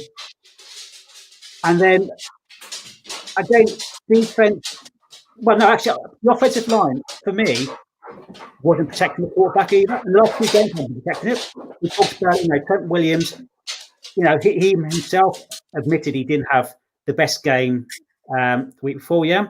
He admitted, you know, he did some good plays, but he did some. But that's, and I've heard a lot of theories about that. Did he throw all of the other linemen under the bus with how he came out? Now, a lot of them got treated like a stepchild. Let's be honest. Yeah. I can't put my finger on whether it's Jimmy G and his ankle, or whether it's McGlinchey, or whether it's Williams, or whether it's Tomlinson, or whether it's a mixture of all of them. At the end of the day, this, apart from, if you take Trent Williams out and put Staley back in, Mhm. from last season. Yeah. We've rotated people across that line, right? And McGlinchey was in, and you got Garland was in because of Richburg. Yeah. etc. What has changed? Is it, I It's don't know, communication? Is it because apparently we got Trent Williams and he's the best fucking left tackle in the whole of the world, right? And he's all these Pro Bowls and blah blah blah blah blah. he had a Why season has out, though, didn't he? Oh. He had a season out. So, whether some, rustiness, I don't know. But if you think about it, it's like anything. The NFL, we're coming to a season where there was no preseason to start with. Yeah. So yeah, I think that affected every team. Yeah. We didn't have the tune-up games, right? So you got a player who hadn't played for over a year, who's then had no preseason. So his preseason effectively was going up against Bosa, which was exciting. If you looked at kind of the clips and what was going on, it looks a great matchup. Bosa, Trent, it looked for that's probably the best preseason you're going to get without a preseason. Yeah. I think it also didn't help that Bosa came out and said, "Jesus Christ, Williams is a beast. I don't know how I can protect, or I can do this and do that because I'm not getting anywhere near anyone." And that kind of skewed everything, right? Because everyone was like, "Jesus Christ, Trent Williams, he's the saviour." Yeah, you could point it in many, but like I say, we have been unlucky. We talk about the injuries. I've been unlucky in injuries. Yeah, let's be honest. Yeah, our offense as well. Unlucky. Jesus, you could. Well, I'm trying to be positive in this sense, but if you look at, it's about game management as well. Yeah. So compared to last year, this year, the amount of time we've had to hold the ball. Yeah. Like I said, we're losing on third downs a lot. We're almost throwing it a bit more than we have done. Our run game hasn't been quite there. So again, but isn't the throwing because it's a panic measure? Because we're not doing it on first and second down, and we're in third and 8, third and 7 now. Yeah, that's not a Carl Shanahan offense. A Carl thingy with Coleman, and people hate Tevin Coleman, but he's your battering ram. Yeah, that opens up everything on first and second down. So automatically you're behind, and Mostert, he'll come in and he'll run off a 10, a 20, a 30, an 80, whatever. But he's not your battering ram, right? So Coleman not being there alters what you want to do. Huge on offense. So who's called in him last place? Obviously, say it's not a Shanahan thing, but who's called in them plays on third downs? So you say, is it a panic thing? So is it the case that Jimmy's not reading the game? Is he not going with the play? I can't believe he's going against what Shanahan's saying of the play. No, of course he's not. So is Shanahan panic? It depends on there's no crowd, right? Coming back on. Hang on, I'll start my cam. Sorry. Right. There's no crowd. Yep. So there's none of that pressure. And it doesn't matter where you play. And the Niners were built on, and they've always been, strong running. Roger Craig. You go all those players, right? So does Shanahan get too smart for himself? As in, I'm the fucking best. Fuck McVay. Fuck, fuck all. I'm the best, and I'll do this. And we've seen it because in the Super Bowl, if they'd have just carried on running. The vanity of it all, isn't it? The vanity of it all. And if you think about how last year he was built up as a coach, and I'm not dishing Shanahan, he's still a great coach, so it's not a case of... Neither am I, so it's not a knock on him. No, and he's wonders. And I think he will do still wonders, and I think he will have a good game plan. And our offense had some, our preseason had some amazing... Our main weapons were injured, Okay? So we look at that, okay? We're then concerned about our wide receiver, positions. But we shouldn't be this year, because this year We have got weapons everywhere. Running weapons. Right. No. So this is. No. Ayuk can catch the ball. He can. Right? Yeah. A rookie though. Kittle can catch the ball. Right. Yeah. Bourne. Yeah, exactly. Yeah. Trent Taylor, I don't think gets used enough because No. I still think he's quite a weapon. We've got the people there, but he doesn't. And I'm sorry, people that are watching that aren't Niners fans, me and Mark will just talk about it. So, what are your comments on? People click off. That's fine. We've got the weapons. Yeah. And I'm not talking about the jet sweeps and that's all cute. That's great because we know they work, right? Yeah. Ayuk has proved he can, and he's not alligator arms. He can just all of a sudden. Ridiculous arms. Like, yeah. He's like the $6 million man. You know, you hear that, and he catches it. Yeah. But he's still learning. He's still learning. That's the scary thing. He's learning, but he's learning hard now. Yeah, because we need him now. So so we've got the weapons coming back. Yeah, so effectively second when they're coming back into the team of serious injuries. Yeah, they're just now coming back into it. So effectively they're having their two probably worst games going out there that we've done. Their pre-seasons to get into and get back into whatever Shanahan wants us to do. Maybe, and hope the Rams might be the game. Look at that. So drink it from the bottle. They're classy. Exactly. Might as well. Oh, don't down that in one. No, I wouldn't actually. No. Yeah, it's from our perspective, being Niner fans. Yeah. Can I cop hot? Can I? Yes. Only Scott. I'll bring you on. Right, I'll send you the link. But I don't want any Pat Mahomes is the greatest. Oh, here Kansas we go. City are wonderful because I'll just kick your ass off. Oh, here we go now. Hang on. As long as I talk about Super Bowl, yeah. To be fair, Scott is a great guy. I've said a few times. I don't like him because, well, he's a KC fan. Maybe we could talk about the refereeing decisions from last week's games. I'm sure that's the reason why the Chiefs lost. Yeah. So someone told me. No, you can't bring that up. You can't bring up anything that will ever. Scott, I'm sending you the link. You can't bring up anything that's obviously going to make Mahomes not be the golden boy of the NFL. Of course not. No. He's not allowed to play. No, he is great. You can't do it.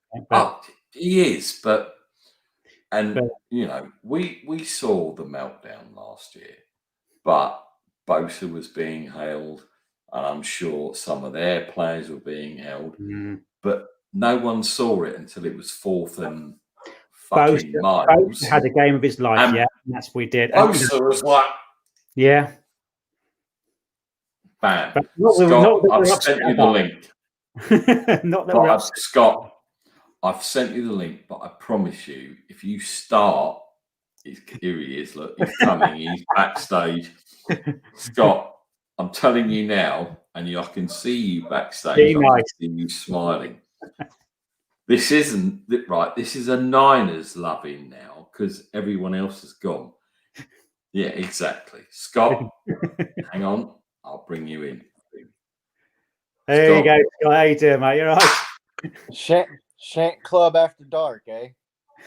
It's after dark because no other fucker wants to be on it, so we've got you on it. No, I'm only joking. We've had Eddie Spaghetti.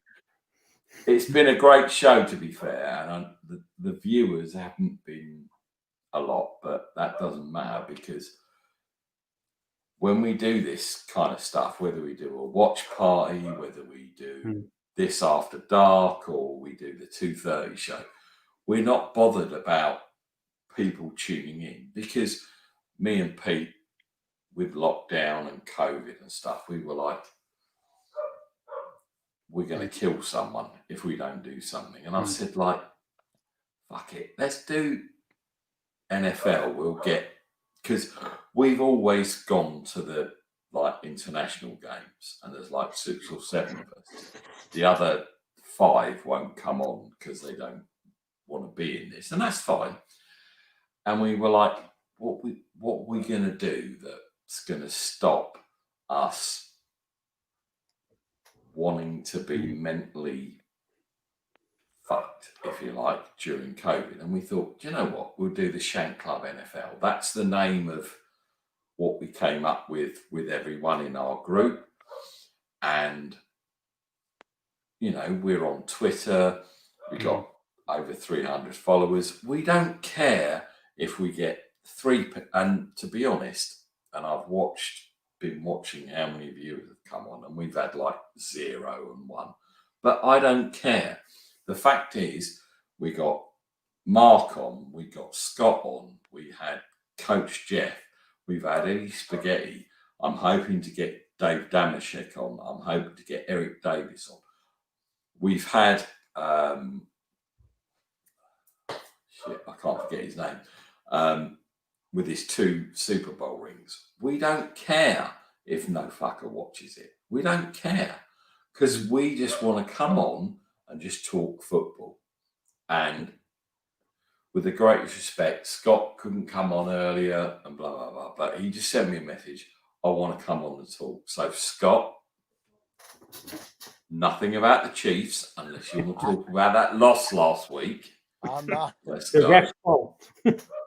I'm not. I just wanted to pop on and say what's up. Sorry, I had a lunch with the fam there earlier. So That's As not you- good enough, Scott, because as you can see, it's I heard okay. that if I put the bat signal up, normally you answer. Right. And that's bad form, my man. I apologize. Yeah. But I mean, I think, Nothing like hanging him out to dry, Mark. right? yeah. But I mean, I say what Nick's saying. It's great, obviously, that he's got shows like this up, and for myself, like I say, through lockdown, through obviously for myself, I love my live music. Can't go to live music. All the stuff that we enjoy doing in life, that certainly in the UK has been taken. A lot of it away from us, sadly, and. I think for me personally, it's been great that actually the NFL family's extended through Twitter, through shows like this. I've started to get to know more people, to have some good laughs, some very funny banter, and it's been, for me personally, it's been great how that, the extended family, the kind of, more 49ers fans, more, just loving NFL fans through UK across the pond as well. I think for me, it's a massive thing that how a show like this can build up, and suddenly having a bit of laugh through Twitter, and suddenly it just gives that bit of fun, doesn't it? And we all can share and love the game of football, and we all have our teams, we all love our teams, we have that bit of banter, but actually end of the day we all got that one love, which is football, and how that, I suppose, brings us all together. And that's, I suppose, what's been the beauty of something that's been I suppose, a difficult 2020. That's the thing, right? Because myself and Scott only met because we clashed over that Super Bowl. Wasn't it, Scott, to be honest? And we were going at George it. Kittle and Travis Kelce. And Exactly. And we were going on it. We were going at it in public, and it was like, you can't do this. I can do that. Blah, blah. And I just sent him a direct message, and I said, listen, if you want to come on the show, you want to do this, you want to do that, please come on. It's not personal. It kind of, and a lot of American people, to be fair, don't get us. They don't get me and Pete, right? So, and that was quite hard when we first started, because, and even British people can't understand how me and Pete are best mates, but we fucking hate each other when it comes to football, because he'll say it's black, I'll say it's white. He'll say it's grey, I'll tell him to go himself. Right? So, and that's the dynamic that kind of works with me and Pete. And we will always disagree, where the Niners, the Chiefs, we'll always disagree with that. But off camera, when we talk on, it's funny because, like, last week when I went in and the Niners got absolutely fucking waxed, I thought, you know what, I really don't want to go into work. And I was shitting myself going in there on a Monday. And Pete was like, normally, if it would have been the other way and it was Steelers, I would have given it to him. Like, forget about it. I would have killed him, right? So I walked in, excuse me, and he was downstairs because we had people. We work in a tools and fittings company, right? So we've got a trade counter downstairs, but me and the other guys are upstairs. And if there's too many people downstairs, people stay down there and serve and do whatever. So quite hungover because I'm pissed, right? And I go upstairs, I put my mask on, I walk upstairs, and Pete's not there. So I think, great, I've got like 5 minutes before he comes up. No, Dolphins fucking killed you, which he normally does when it happens. And 20 minutes goes by, nothing. Half hour, nothing. And I turned to my colleague and I said, "Where's Pete?" "Oh, I think they're short-staffed, so he's had to stay downstairs." So I'm thinking, fucking great, I'll get out of this, right? And all of a sudden he turns up and his normal thing is, "What's up, boys?" Like the old ATN thing he used to do. And he came in and he went, "Yeah, what's up, boys?" And I'm like tapping away, thinking, "Fucking hell, don't talk to me," because. And he went, "That was quite a bad game, wasn't it?" And I went, "Yeah, you know what, 7 and 8 cornerback." And he was actually quite gracious. But let me tell you this, Pete, if you watch the replay, if the Steelers lose tomorrow, the fuck out. I'm gonna be there. Seriously, you ain't gonna even understand what's going on. But unfortunately, I don't think that's gonna happen. You know. Scott, I know you're not on here for long, but talk to me seriously. What happened against the Las Vegas Faders? I am going off cam, but I am listening. So, what happened? Tell me what happened. Well, it was just a confluence of different things. The Chiefs, they had horrible defense. I think they give up 2 or maybe even 3 touchdowns, 50 yards or longer. That's just you just can't do that. I mean, that's something that should happen not even once a game. Someone breaks free, or have a blown assignment, but they had guys wide open, 50, 60 yards downfield for touchdowns. They had an offensive drought there in the third and the first part of the fourth quarter. They do this weird thing where they get away from trying to get the ball to Hill and Kelsey, and they start trying to run it up the middle on first down and start doing these things. It's not really their bread and butter. And they had, I think it was 20 something points taken off the board on penalties. And you can argue everybody gets a bad call here and there, but it's just every time they get a little momentum or make a big play, here come the flags. So the Raiders played well. I think maybe, I think I saw this too in the Chargers game. It was a close contest. They came out, maybe they overlooked the opponent. They've beaten the Raiders 5 straight years. They hadn't lost to the Raiders at home since 2012, I think. The Raiders had been their whipping boy for quite a while now. So maybe they overlooked them a little bit. The Raiders obviously had circled that game, made it a big deal. They had been looking forward to it. Which you kind of saw when the Chiefs played the Ravens a couple weeks ago. They came out on fire and really kind of handed it to them. And then after the game, you heard the players say that they saw the talk about the Ravens being the best team in the AFC and Lamar Jackson and this and that. And so I think teams kind of circle certain games on the calendar. And if you're the opponent, if you're not ready, it can come up and bite you. So, yeah, it it was just bad all around. Lots of different influences and circumstances that just went against Scott, them. But do you think that they were underprepared or they took them too lightly? Because we spoke on our I show, definitely right? think that's And we were like 50 burger. Forget about it. What happened? What do you think was the core and the reason why it all went tits up? yeah, And they that British phrase is "it went wrong." Sorry, just in case you didn't get No, the tits up reference. I'm starting to pick up on the English language, and There you go. You see that's why we get you on, because you And I- get pissed off well, and and I you like get tits up. and I kind of like the I kind of like some old English comedy. So I already had kind of a understanding of the lingo and the phrases in the culture. So yeah, It's like we're speaking Swahili, right, Mark? With these American dudes, they just don't get it. Sorry, Scott. Carry on. No, you're good. You're good. Yeah, they definitely overlooked it. I think you can. That was most 100% part of Mm. what happened in the game. They shot themselves in the foot. Some bad calls. The offense kind of went into hiding in the third quarter.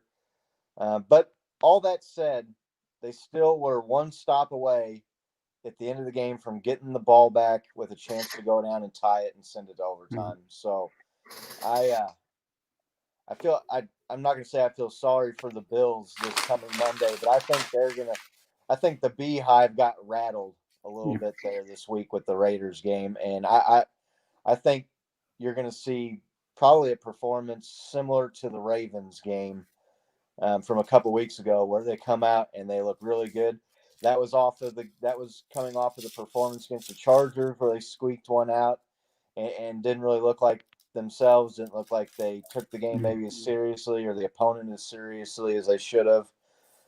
So yeah, they'll try to bounce back this week and go after do you a Bills literally team. think that they didn't take the Las Vegas Raiders seriously to the point where it was like Mahomes, Tyreek Hill, Kelsey, Mahomes? Hang on a minute. Let me just. I would say it's Mahomes. Do you think sometimes the Chiefs are over reliant on their offense? Yes. So if you look at some of the games, last season, going up to this year, you're outscoring teams. Yeah, you're not stopping teams.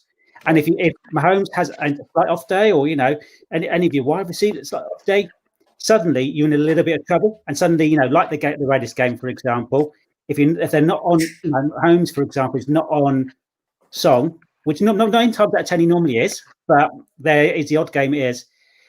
The defense don't bail them out a little bit. From what I can see from externally there, I can see it, looking at it and going, yeah, your offense is the one that gets you out of trouble. Yeah, Mahomes is one that gets you out of trouble. If you don't have that day, your defense, I haven't seen, and you may correct me, I would apologize if it has, you've probably seen it a lot more than I have. The games I've seen, I've not seen the defense pull them out of it, if that makes the games you've lost. So, I mean, what's your thoughts on that? Yeah, they if you go back to, so they had a 13-game winning streak, and it started after the loss to the Titans last year, and obviously went through the playoffs and into the first part of this season. Their defense I think, was the lowest scoring defense in the league over that stretch, over that 13-game period, and they just got bombed. They did. I mean, they had 2 or 3 plays where they gave up a touchdown that was 50 yards or longer, which is just that just shouldn't and can't happen in an NFL game. Part of it's blown coverage. I think part of it is guys maybe being a little overconfident, not giving them the respect. You saw Henry Ruggs. He got wide open down the field.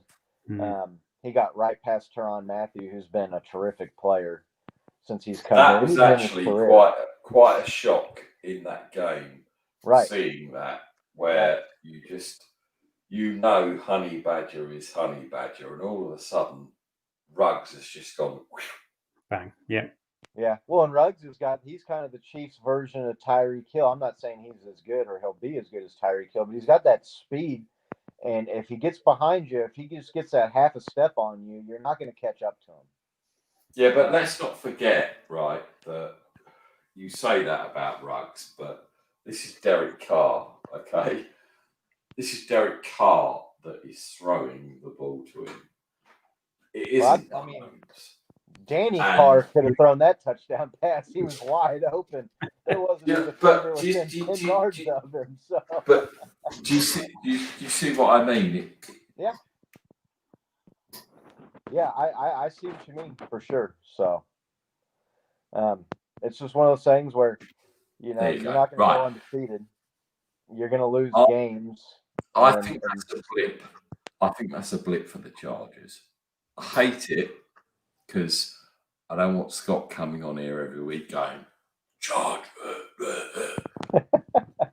We all know Mahomes is amazing from a 25,000 yard drop, and he'll just go, whoosh, and then all of a sudden, Tyreek Hill, whoosh, open. Thank you very much.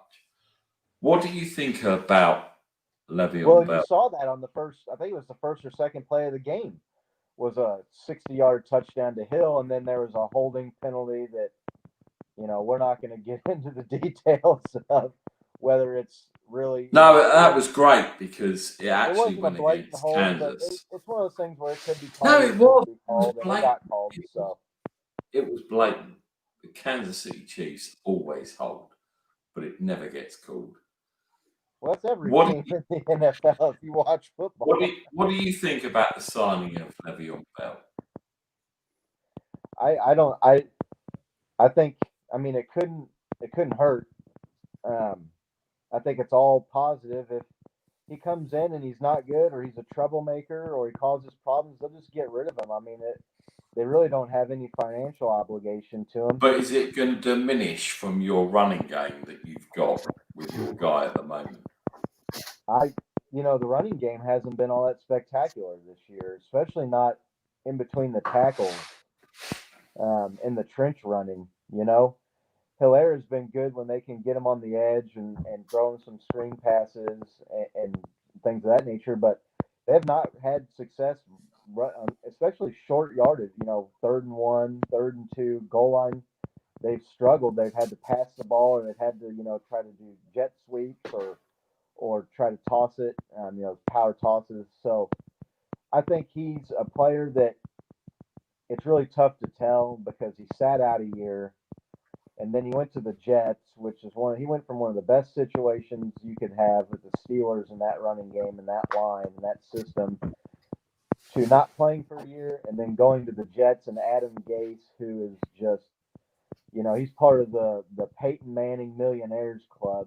One of those guys where he looks like a genius when you have a Hall of Fame quarterback and receiving core and offense. I mean, who couldn't coordinate Peyton Manning? So, and Tom Brady and those guys. The thing is, right, where I think they could get. I think Le'Veon Bell. If anybody can get any juice left in that orange, it's going to be Andy Reid and that system. And if he's good, and if he comes back and he can be 80% of what he used to be with the Steelers, great, that helps.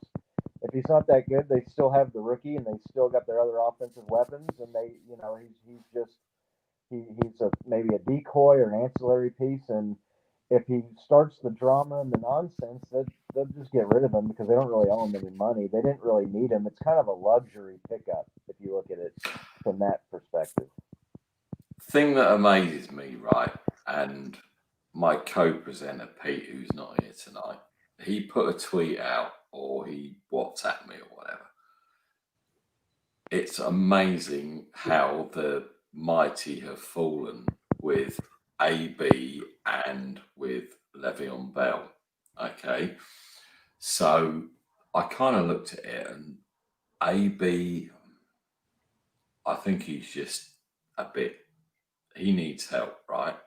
I think Right. he needs help because he landed in the Raiders, LA Raiders, as he was in the time, and all of a sudden his feet were fucked, and this, that, and the other, and he couldn't wear a helmet, and then all of a sudden he's releasing these dumbass videos of him running out and jumping in the swimming pool. He's free. Le'Veon Bell held out because Pittsburgh were killing him. Let's not piss about here, right? They were grinding him into the ground like a piece of chuck steak. That's all they were doing. Bang, bang, bang. And he was probably getting 800 grand. I don't know what the rookie deal was he was on. He wanted to be paid as a running back. And he was getting mashed. And all of a sudden, Pittsburgh went, okay, so we've got a running back that might handle the ball 300 times per se. We're paying him $80,000 a year. We don't want to pay him Gurley money, Frank Gore money, whoever. So he sat out a year, and I don't care what anyone says. Someone sits out a year. It's not conducive to being a player, right? You're going to get You don't get banged. Yeah, exactly. You don't get banged. You don't go into practice. People aren't hitting you, etc. And the Jets probably picked him up quite cheaply. He wasn't on mega money, okay? And the Jets O-line is shit. It's been shit for 3 years. So you're Le'Veon Bell and you go there and you think, do you know what? I'm earning, I don't know, $20 million, whatever it was. And all of a sudden, Sam Darnold hands you the ball and you're not in that Pittsburgh offensive line. So you're like, shit, we're up -1 yard. Oh, well, we'll go again. I get a yard. And, etc. Le'Veon Bell is a great running back. And do you know what? I think he will do well in KC because of that line. Not because, and everyone's gone, well, he's only gone there to win a ring. He's got to protect his family. He's got to do this. He's got to piss off. He's earned a fortune at the Jets, right? $27 million, I think. Yeah. And I've had this conversation with like UK Brit chief or whatever about it's all about the rings. It's not about the stats. It's not about the money. It's not about any of that. Joe Montana won 4 rings, right? Wasn't about money. Roger Craig won 3. Forget it. Whatever team, Bradshaw, any of them, wasn't about money. They wanted that ring on their finger. Mm-hmm. And that's why I honestly think Bell has gone to the Chiefs because he thinks he's going to win a ring. Whether he does it or not, I don't know. Right? But Montana wouldn't have stayed in San Francisco if he didn't think he was going to do it with Walsh.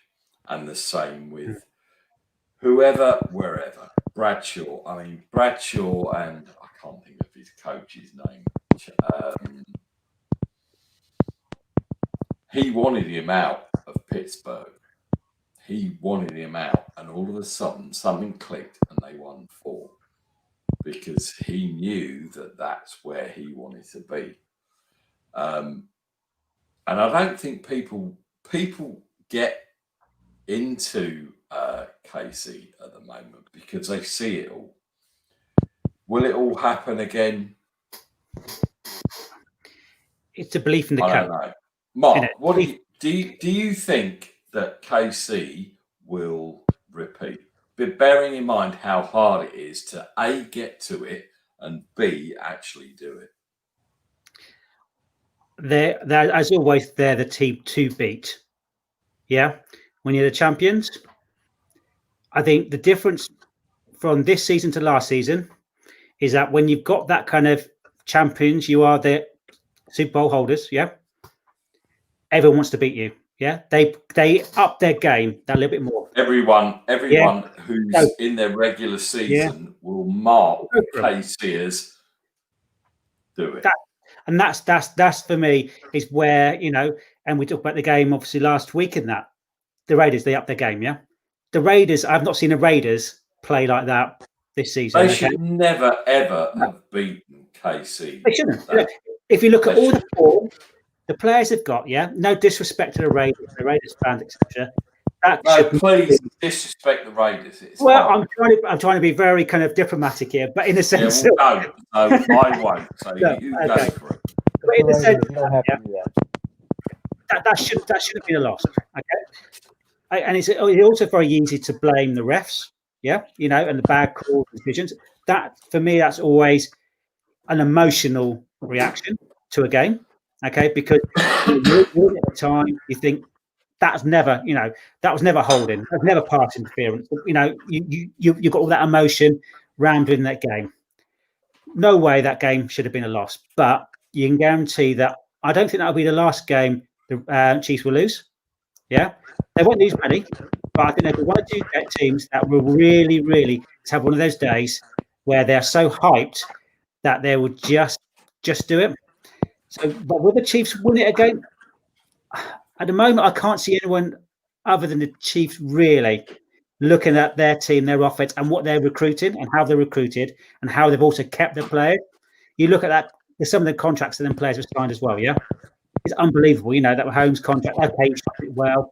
And we talked about it before, you know, and we joked about it on the show earlier, wasn't it? In the sense of, do they actually have a cap space? Is there a cap space? Because the players that they're signing is kind of, you think, how in the hell is that fitting in with a COVID-19 kind of NFL season and reduction of cap space? And again, I'm sure there's some really creative accounting going on there.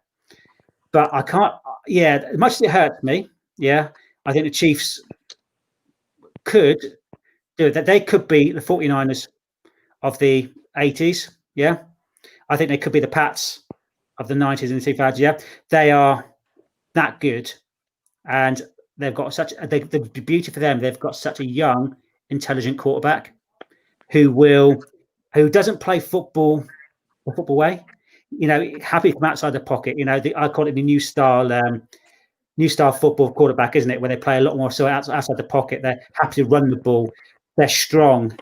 That kind of player is very rare, and I think the Chiefs have really just blessed to tie him down for that length of time. And I in a way, I'm kind of scared long term, you know, and I hope I'm wrong, because we want the game to be interesting. We want it to be competitive, and we want other teams really, in a way, to win the Super Bowl, because it gives, you know, that's what, you know, every season I hope is to do it. And I just hope that there's, you know, the only thing that's going to stop the Chiefs is injuries. You know, like the 49ers, I can talk about 49ers all day long and their injuries, yeah. That for us has stopped the kind of season we potentially could have had, and we could still have if we get them back quick enough, yeah. I think the only way to fit team, I suppose, is going to defeat the Chiefs, the Chiefs themselves with injuries.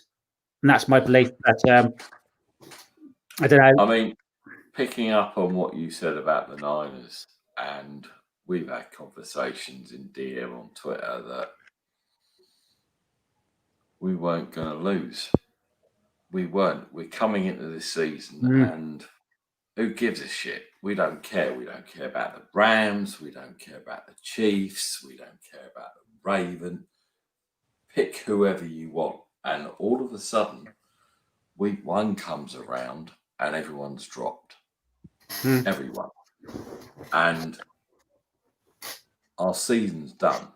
I'm sorry, but if we get 8-8, I'll be happy. And I hate that just imploding. Scott, if Mahomes got injured, and bearing in mind he is your star player, I don't know who your backup QB is, but if Sunday Mahomes goes down, or Wednesday, whenever they're playing, Christ knows what, because of COVID, would you be like me and Mark with, that's it, we're done? I mean, yeah, if I think Russell Wilson is playing really well, and Aaron Rodgers is playing really well. He's definitely, if you can make the argument maybe he hasn't been as good this year as he has the last 2 years, and maybe he's not But playing it the best. doesn't. But it doesn't. It doesn't show because everyone else is playing just as good Right? Yeah, to they've this been playing point, good. right? Yeah. So but yeah, no. If Patrick Mahomes gets hurt, I don't think you look at yourself as necessarily a Super Bowl contender. Is it Matt Moore who's your backup still? Oh, you said that. I'm trying to think of the guy's name now. I don't think they kept Matt Moore. It's how was the guy? Because he stepped in last year, didn't he? When He did step in Mahomes, he stepped in last knee year. got bent round 360, and all of a sudden in 2 weeks, the motherfucker was better. Yeah. I was gonna say, your heart must have been in your mouth last season, yeah, when he did his ankle, yeah. And you're thinking, no. and I talked to a few Chiefs fans on you, and they're going, "Our season's over." They looked really bad, and how he came back, I don't, that's amazing. And but the whole NFL was anyone but the Seahawks. Yeah. Anyone but the Ravens.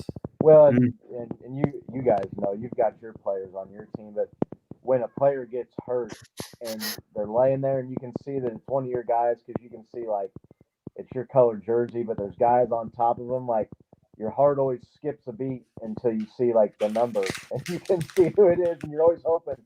The thing is, Scott, with us this year, Patrick, man, and everybody, we're so far down the roster that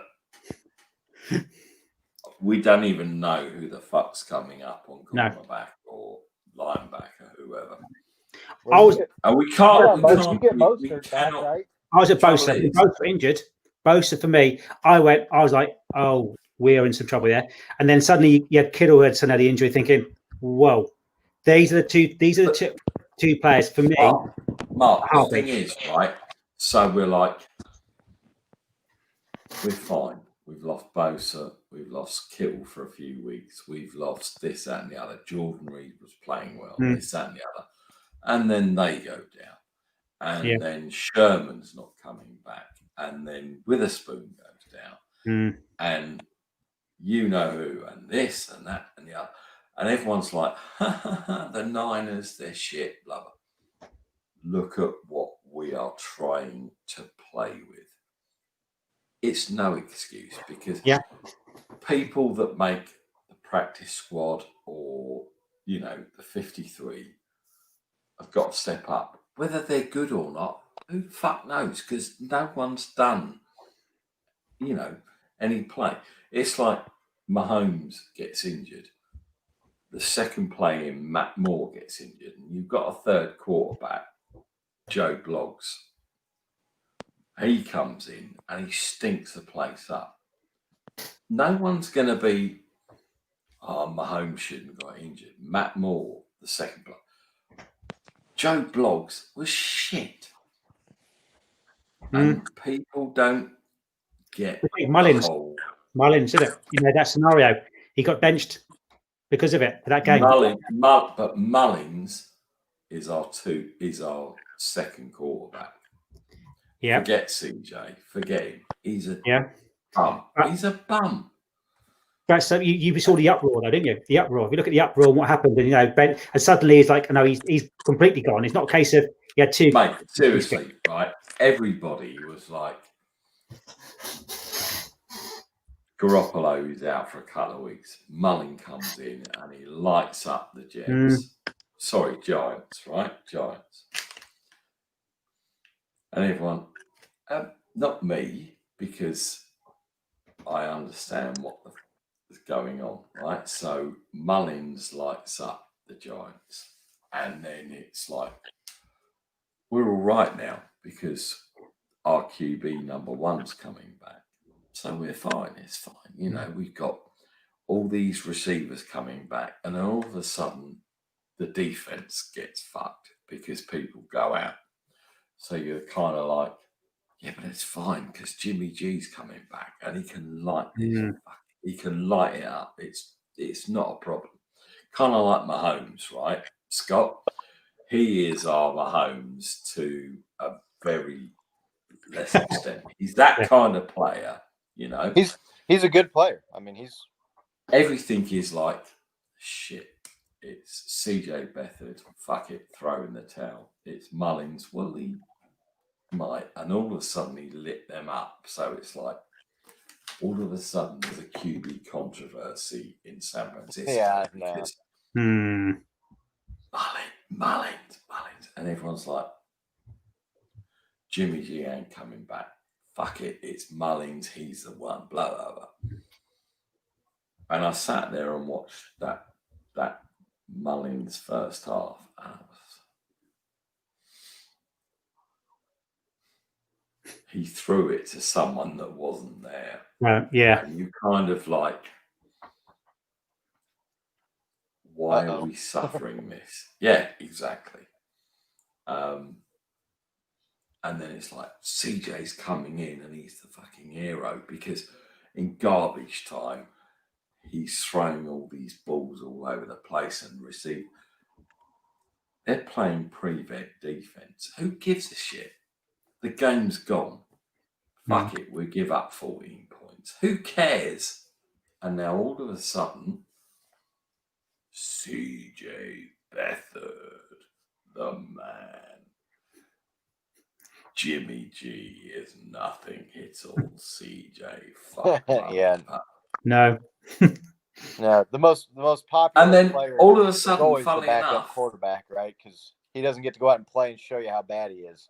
I was worried last week, and as much as bravado as I could give about the Niners are going to light up the Dolphins, and you know Scott, and you know Mark, I love Fitzmagic, right? Love him. And he lit us up. You know, he just, oh, hang on a minute, there's an 8th string cornerback. Oh, I've beaten him once. Hang on a minute, let me just, oh, fuck me, I'll beat him again. Hang on. Pass interference, number 42. Yeah, no, I mean, there's no mercy in the NFL. I mean, if someone finds a weakness, they're going to keep going at it until you fix it or the game's over. And do you know what? I watched that game and I thought, if I was a neutral, Fitzmagic, fucking love you, man. I wanted to give him a big bear hug, stroke his chin, because he absolutely played us beyond any recognition. Like Mahomes will play someone, you know, and Reed will find something, and all of a sudden Mahomes is done, and we got played by we got played by Miami, and it shouldn't have been. I don't. Do we blame the coaching staff? I mean, No. like Well, yes, actually, you seen it once, blame. you seen it twice, you seen it 3 times. So hang on, how many times do you have to see it before we think, hang on, we need to change it up? But what we doing? 9th cornerback. There was no one left. They might, you know, if you don't have another standing. option, you can try to shade him some help, but that leaves the other side exposed. They never brought the safety over the top, right? Which may have helped, but it's, you know, injuries are one of those things you can overcome. Aside from the quarterback position, you can overcome an injury here, an injury there, but you can't overcome 5, 6, 7, 8 injuries to starters, because no team in the NFL, I don't care how good you are, the Chiefs, the Ravens, the Packers, the Seahawks, nobody has a playoff team sitting on the bench in the 2nd and the 3rd stringers. Nobody.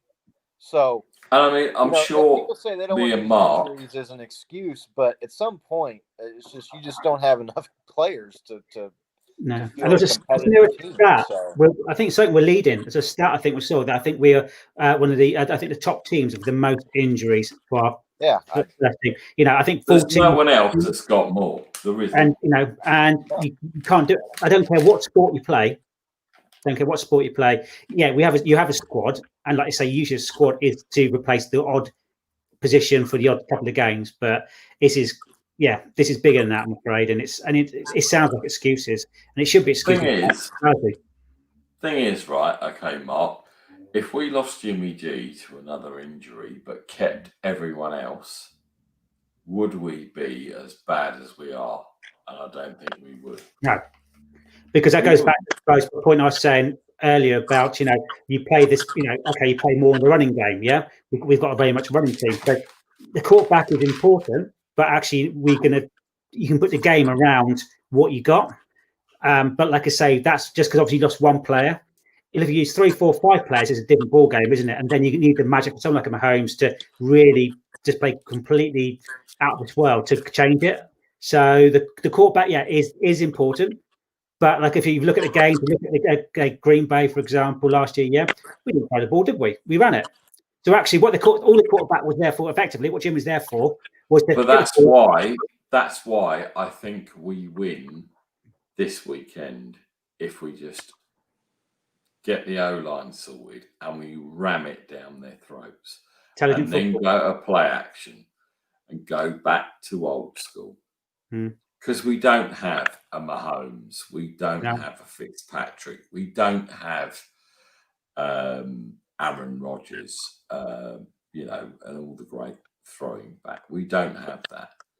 No. But I think if we go back old school and just bang, bang, bang, and all of a sudden, Aaron Donald isn't a distraction, and everyone creeps up, and all of a sudden, George Kittle breaks out, Juszczyk breaks out, Ayuk breaks out, Deebo Samuel, all these players, right? We just got to force everyone into the box just to release it.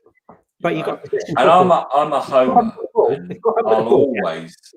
I'll always be a Niner fan, and they could get waxed 50-10 this weekend, right? They could do. Yeah, I wouldn't be surprised, but I'll always back my team, and the same as Scott, and the same as you will always back it.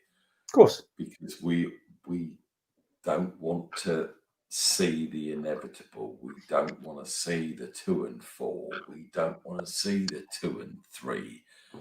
And Kyle, I know you're not watching, right? So I'm going to speak to you directly, Kyle.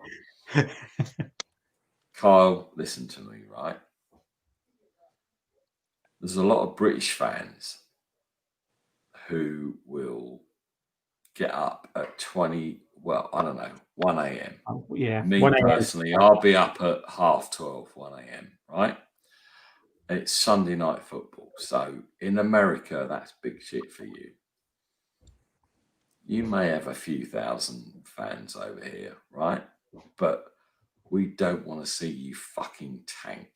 We don't want to see you be conservative.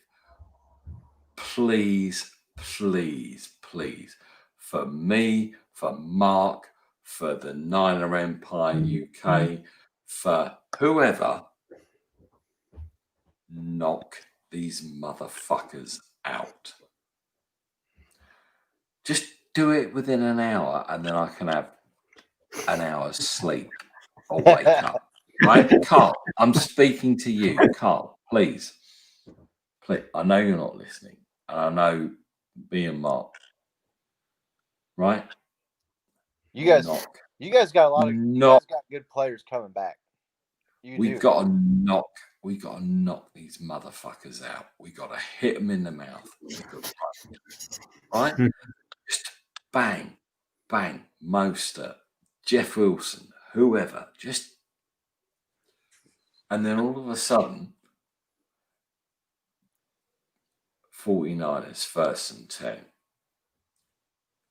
Juszczyk and whoever in the backfield, Mostert.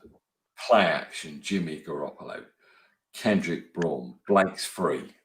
Whoosh, touchdown, because we softened them up, right? Yeah. Seriously, Carl, I'm fucking tired. I'm old. please let me get up and watch you win a fucking game. Please. Mark and I will, and all the UK Niners will always support this team. But for fuck's sake, give us something to wake up to. Mark, am I wrong? Amen. Simple enough. It's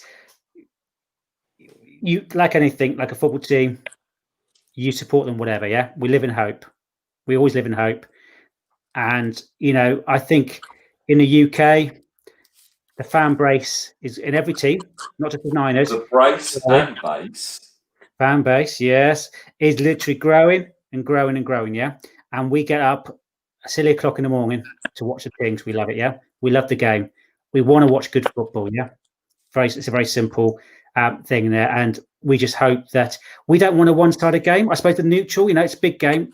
No one wants a one-sided game. Yeah, no one wants us, the 49ers to, lose 50 points. Yeah, and we want it to be competitive. I think every NFL fan wants to be competitive, and the only way I can see, like I was saying, keep hold of the ball. Yeah, run the clock. Very simple. Each down, run it nicely. If they don't have the ball, they can't hurt you. Yeah, and then we talked earlier about how defense is getting tired quite a lot, and Nick was saying earlier, keep the defenses off the pitch as long as possible so they can do the big plays. That is very simple. We do live in hope that, like I say, having 1 hour, maybe 2 hour kip, and they have to work all day is a tough, long day. But let's make it win, and let's just a bit of joy, and let's not have Pete tweeting us all day on a Monday when they're tired and grumpy. Trust me, right? If the Steelers lose, he won't even come into it. So it doesn't matter whether the Niners win or lose, right? Because I'll make sure that if Cleveland beat the Steelers, he will not want to even come on Twitter. So let's just forget about that. The thing is, as well, and it worries me that we could go first to worst, Right. And that's quite bad. Do you think, Scott, that worst to first for the Niners is actually becoming a thing? I don't think so. You guys got too many good players coming back, and you're getting Kittle back, you're getting Mostert back. Jimmy G's going to be healthy at some point. Deebo Samuel, is he back now? Did he play last week? Yeah, Deebo played last week. Yeah. You're getting Deebo Samuel back. I mean, that's 5 guys right there that are above average players. You're not going to get Bosa back, but you're going to get some of that defense back. I'm not sold on the Rams or the Cardinals. I know the Rams are, they've got a good record right now, but I mean, they can be had. So no, I don't think it's panic time yet for 49ers fans. So where do you think we're going to finish them? So in our division, do you think we'll make the playoffs? No. Sorry. No. I think that's probably a coin flip, but that's, depending on if you can get healthy, if you can get those guys back and they stay back. That's the other thing too, right? Guys get hurt and they come back, and sometimes they're not all the way healthy and they're struggling injuries. Unfortunately for your Niners, you're in the division with the Seahawks and the Rams, who have a good record right now. And you look at other teams, in the NFC.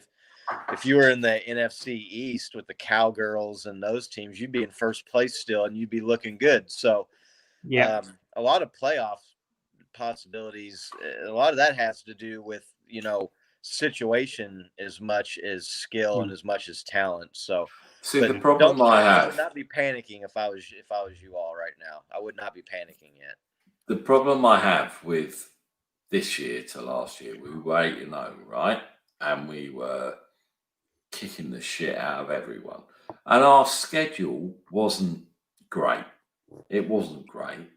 Whereas you look at Pittsburgh with the second best and shit, they should be killing everyone. Please, Cleveland, for fuck's sake, please win. It's a hard season this year for us, and it makes it worse because we went to the Super Bowl, and you're a Chiefs fan, Scott, and it looks so easy for you. And when you watch some games, it is easy. I know you had a blip against the Las Vegas, whatever. But we're in the shit. We are seriously in the shit. Yeah. So let's say, Nick, right, we beat the Rams and we beat them convincingly. So I'm talking absolute, I'm just, hypothetically. So suddenly, how the dynamics of the group, the feelings of, the confidence. We need to win, right? Yeah. We need to beat them. Yeah. I don't give a shit if it's 3 points, 20 points, 10 points. Who gives a fuck? No one cares, right? All of Ninerland, the Empire, the Faithful. Mm-hmm. Yeah. We gotta win. If So we don't win, we beat the Rams. if we don't win, we're fucked. Yeah. So We are fucked. So let's think confident. We'll say we beat the Rams, yeah? We've got Seahawks coming up soon. Yeah. Now, their defense is not the best in the world. Wilson, we know, is. Yeah, that's whoa. That's the thing, right? And Scott will say the same. It doesn't matter who you play, but Russell Wilson, and I saw it against who, I don't know what game it was, because who did they beat? And Wilson just fucked them up. Monday night, Sunday night, whenever it was, the last lot of games, right? The Patriots. We know Russell Wilson will cook up. I fucking fuck Russell Wilson cook. I hate that shit, right? But we know he'll do something, and it annoys me because any person will sit there. Scott will sit there. Pete will sit there. Hellhound, whoever. Right, you got 1 minute 49 seconds on the 20-yard line of the Seahawks against the Niners, and somehow that motherfucker will win. And I hate He's him. good. He needs to be MVP again. Great. As I said, if Alex Smith doesn't win comeback player and Russell Smith doesn't win MVP, it's a fix, right? It's a fix. Did you watch? I hate watch the Seahawks 3. play the Vikings this last game? Yeah. He looked. Russell Wilson looked pretty ordinary for 3 quarters. But the thing is, you see, Zimmer should have kicked that 3 points and gone with the 8 and hoped for the best. Well, he shouldn't have gone for 2 earlier in the game. It's terrible. He went for 2 too early, and they didn't get it, and that's why they couldn't have just kicked a field goal and put the game out of reach there at the end. So that drives me crazy when I see teams go for 2 too early in the game, and then they're down 4 at the end, and they need a touchdown. When if they just would have kicked the damn extra point, they would have been down. Well, that's the thing with the Niners. Insane to watch them do this. That's the thing with the Niners Eagles, right? They went up and got a 2 point, and you're behind the black ball already. Doesn't matter who your kicker is, you're really behind it. And you see these games and you think, why did they go for 2? Why have they done? And do you know what the biggest rule that really pisses me off is the onside kick now? The fuck's that? Yeah. Let's do a 4th and 15 or whatever the thing is, right? And no one is ever going to get an onside kick. I don't give a shit if it's Unless you're playing the Falcons. Well, they don't go there. You say that, but no, onside kicks have gone, and I loved onside kicks because Yeah, no. all of a sudden, the team came out, and you've like 30 players to the left, so you know that's where the ball's going, and there's a big puncher, and but you can't touch this, you can't do that. It's got to be. Let's get this new rule where it's 4th and 15 on the wherever, and just because onside kicks are bullshit. No one has recovered one, right? This season, no one. Forget the Falcons and their shitty one Well, and whatever. the Cowboys got one. But yeah, no, it's gone down to. I mean, the odds are minuscule of recovery. It's and onside ridiculous, kick. but it is So, yeah, ridiculous, it's- right? Right. It is. It is. It was like one of those things where, and it's always exciting because a team, they go, they score, they get the ball back, they go for the onside kick. You get the ball, Well, you've got the momentum, and the other team you now s- they're the but- ones that are under the pressure. And it was Scott, yeah, no, you it- say that, right? It's very exciting until oh shit, I just tipped my camera. Hang on. It's very exciting until you're the team that's got to kick it and get that kick right. Because everyone's like, fucking hell, 3 points and we're in it. We got to do this. We got to get shit. I've just knocked the camera. We got to get this onside kick and blah blah blah and all that shit. And they kick it, and it's like, yeah, It's like you and press the button, yeah. yeah, it's like me pressing. It's a non-existent thing, right? So we need that onside kickback that is actually exciting, right? Where you got 10 players lined up on the right, and you know the kick is going to the right, and it's going to go 10 yards, and everyone's just like, onside kick is bullshit. I honestly, oh, Scott's gone as well. Look, oh, there he is. call I'm on my phone. Um, again. I don't think, like, again, with the kickoffs and punt returns, everyone's like, and it goes over the back of the end zone, or they do a fair catch.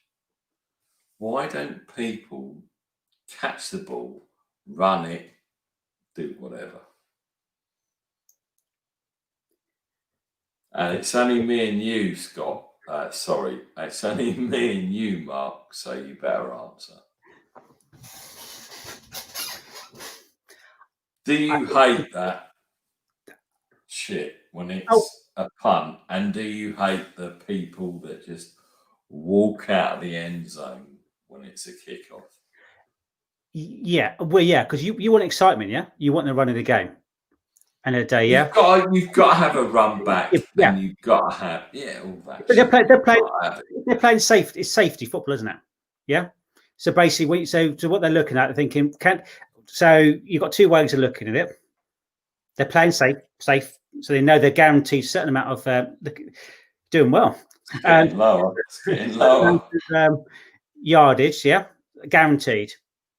So you look at there's two games. So if you're looking at taking the amount of pitch and yardage going forward, or we have the excitement where they could catch the ball, and then run it. But then let's say, for example, special teams get in place, and suddenly they're taken down at the 10 yards. Let's say, for example, they're suddenly you're in a lot of trouble. But hang on. But at least it's a run back, right? Yeah. Whereas you just go. Well, it's not going to change. Unless Hang on. It's 25-yard line, right? And you are shit on offense, and you go 3 and out. So you've gained fuck all. Right? Yeah. And that happens. So why don't you take the chance of catching it and at least trying to get something? Because you might get to the 23-yard line and you go 3 and out. So it means shit, right? But I hate Yeah, Dante Pettis, unless and I hate it's a rule. Thingy, who are just Yeah. Look, in an ideal world, yeah, you'd be saying that's the perfect thing. If they got rid of that rule completely, yeah, then it makes it exciting. But the rules there, so teams will not take the risk. Simple. I don't know, Scott. I mean, you agree that, but I think it's purely about yardage, percentage at play, and looking at the safety. And right, okay, we're. I'd actually say, why is Dante Pettis still got a place on this roster? If I'm fair, to be honest, when Kevin White, etc., blah blah blah, Mhm. Put me on the Niners. I'll play 00, your name here on the back, right? And they'll do a kickoff and I'll go. There'll be a punt and I'll go. Pay me a tenner, right? Pay me 10 quid and I'll do it. Because that's fucking nothing, right? Pettis is doing nothing on this team except for and he catches the ball, right? And again, we're going back to the Niners, and I'm sorry for people that are watching that aren't Niners fans, but when we're talking Niners, I'm sorry. It's 2 versus 1. Scott, you're out of order. Can anyone see, right, seriously, can anyone see the benefit of having someone, and bearing in mind, Pettis is probably picking up. He's not like 150 quid a week, right? For doing just fair catch and all that. Yeah. I think Scott should, as a neutral here, I reckon you should. What's your thoughts on that in the sense of, that kind of, should that rule even be in there? Should there literally be, you've got to catch and run it and a fair game? What's your thoughts on it? You're on mute, I think. Can't hear you, mate. No, you're on. No, you're. Hello. No, you might need to come back out and hang on. Oh, shit, I'm having to do some work here. Hang on. Where's Peter when you need him, eh? Don't even start me on that. Hang on. Shit, I can't even press the button. Hang on. Shit. Scott, talk. Oh, motherfucker. Hang on. Can you tell how good I am at this? Oh yeah, kicked him out. We've kicked him out. Scott. Oh, shit.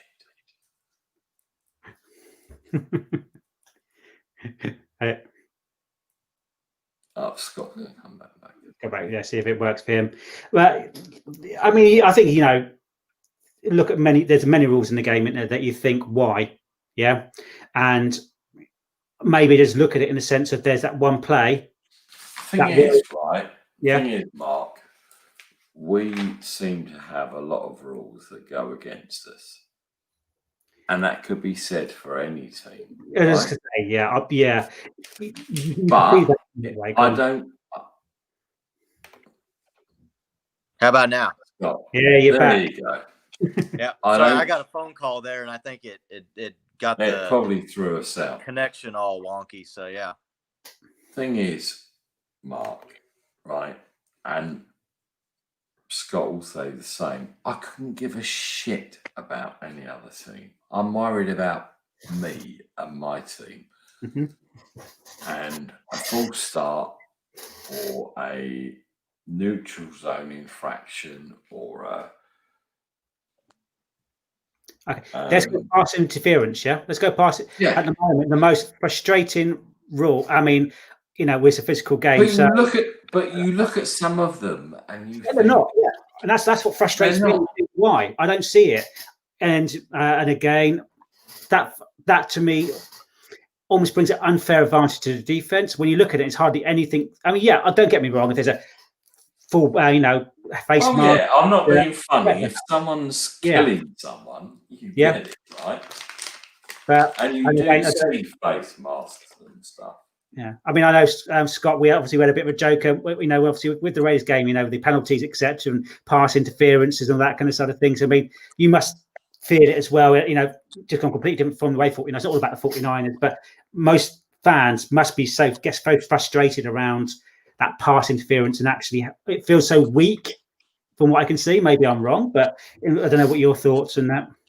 Well, yeah, I mean, look at the Saints too from the playoff game a couple of years ago where the Mm. guy tackled the receiver, and it seems like they call it when it's really close, and maybe it is or maybe it isn't. But then when it's clear and obvious, a lot of the times they miss it, and it's just it's one of the most infuriating plays too when they get it wrong. The trouble is, right? You've got all that, right?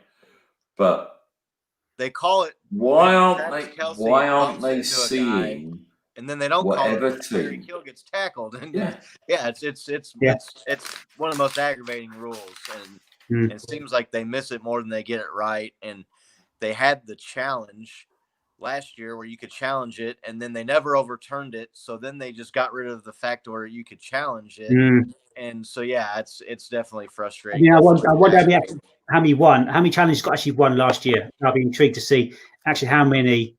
Maybe one at the whole season. It was. You could count on one hand probably the number of times it got overturned. But the thing is, right, guys, everybody sees it except for the people that need to. And we're all sat there, right? We're all sat there, be it 6:10 in the evening in the UK, 9 a.m. wherever. We see this stuff, but nobody actually calls it. And that's the problem. And you'll go to whoever the rules analyst is now. And then all of a sudden it's Dean Blandino who's on CBS, or it'll be, what's the guy's name on MB? But you get my point, right? So you get 4 different views. And then all of a sudden, oh no, the call's reversed. Well, 3 of the call analysts on the different networks have said it was a foul. But hang on a minute, New York have said, fuck it, it's not a foul. And it doesn't matter what team, whoever you support. And you're like, hang on a minute, 3 of these motherfuckers that used to be refs have said that's a foul. But the analyst or the referee on the field has gone, no, actually it's not. How the fuck's that fair? Yeah. Well, unfortunately, a lot of the experts that they bring in for that are just guys that used to be officials that got it wrong all the time anyways. So guys you can't listen to those guys. They're not. So the point is, how can it be fair when there's so many agents that fuck it, we don't want the Falcons to win. Fuck it, we don't want the Niners to win. Bollocks. Why should the Pittsburgh Steelers win? Why should this win? Why should that win? Fuck it, we're going to reverse it. So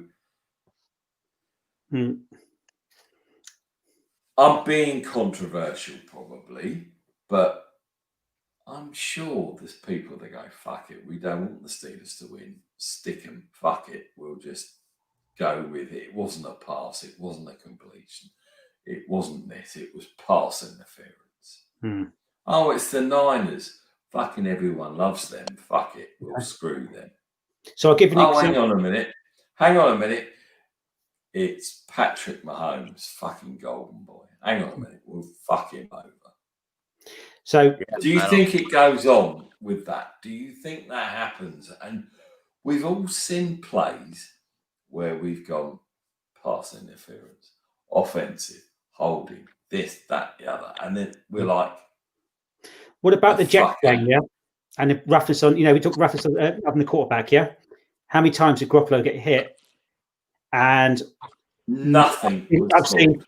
so many times that's been put in roughness as a quarterback. They seem to get away with it. Maybe I'm biased when I watched it now, but I look at No, you're not, because that's a good point, Mark, right? And I'm not being a Niners homer. They were fucking smashing him and nothing was happening. Yeah, How no. is this? How is it fair? It's not. I mean, it's not. And to say that, it's never happened to where they've got it out for one team or a player or this or that. I mean, you can't tell me that doesn't happen. That Do you honestly they don't protect some Scott, players that- more than others, and that they don't maybe, turn a blind eye when it's certain teams, or they've got, I mean, that definitely happens and definitely goes on. Forgetting 100%. the Super Bowl, Scott, do you think that Mahomes is the golden boy and he does forget the Super Bowl? Is there a thing where Kansas City do get a kind of, I don't know, whatever you call it, where you'll see it and Mahomes he doesn't get hit, but somehow he gets hit and all of a sudden there's this and that. Do you think they're protected because they are the golden boys of the NFL? I think that yeah, 100%. For sure. They definitely protect the quarterback position, especially, but the stars, because that's what people watch the games for, is to see the star players. I mean, they've got that rule where you can't dive at a quarterback's legs, because Tom Brady got hurt when a player did that to him. Yeah. And they made a rule after that season. So yeah, absolutely, for sure. They definitely play favorites, and there's definitely some players that benefit more from certain penalties being called or not called than others. Definitely. I mean, the NFL is a money machine, yeah. That let's be honest, yeah. And Mahomes at the moment is their golden boy, their picture boy. Yeah, but you see, hang on, sorry, Mark. That's why there's no stoppage, right? And everyone's going, oh, the NFL can't go on, it can't do this. Fuck out.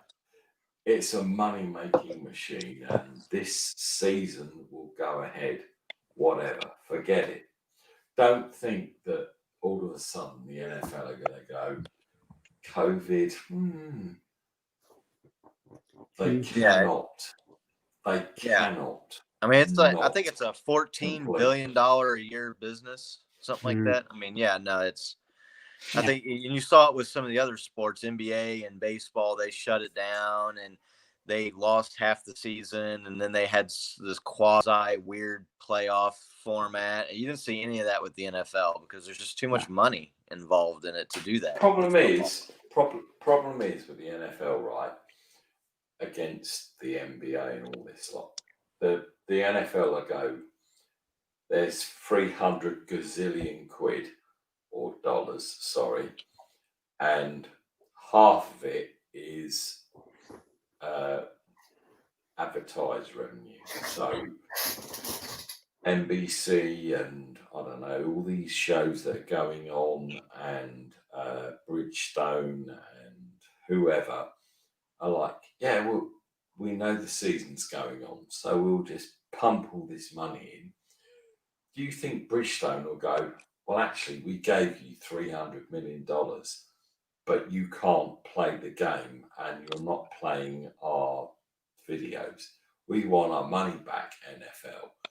And that's where the problem lies, because every person or company that have put all this money in, all of a sudden, if the NFL say, COVID-19, we've got to shut down, and I appreciate that, they will say, we want our money back. Do you honestly think the NFL can afford to give back like $1 gazillion?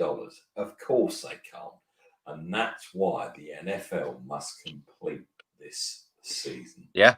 So, it's all about the buck. Yeah.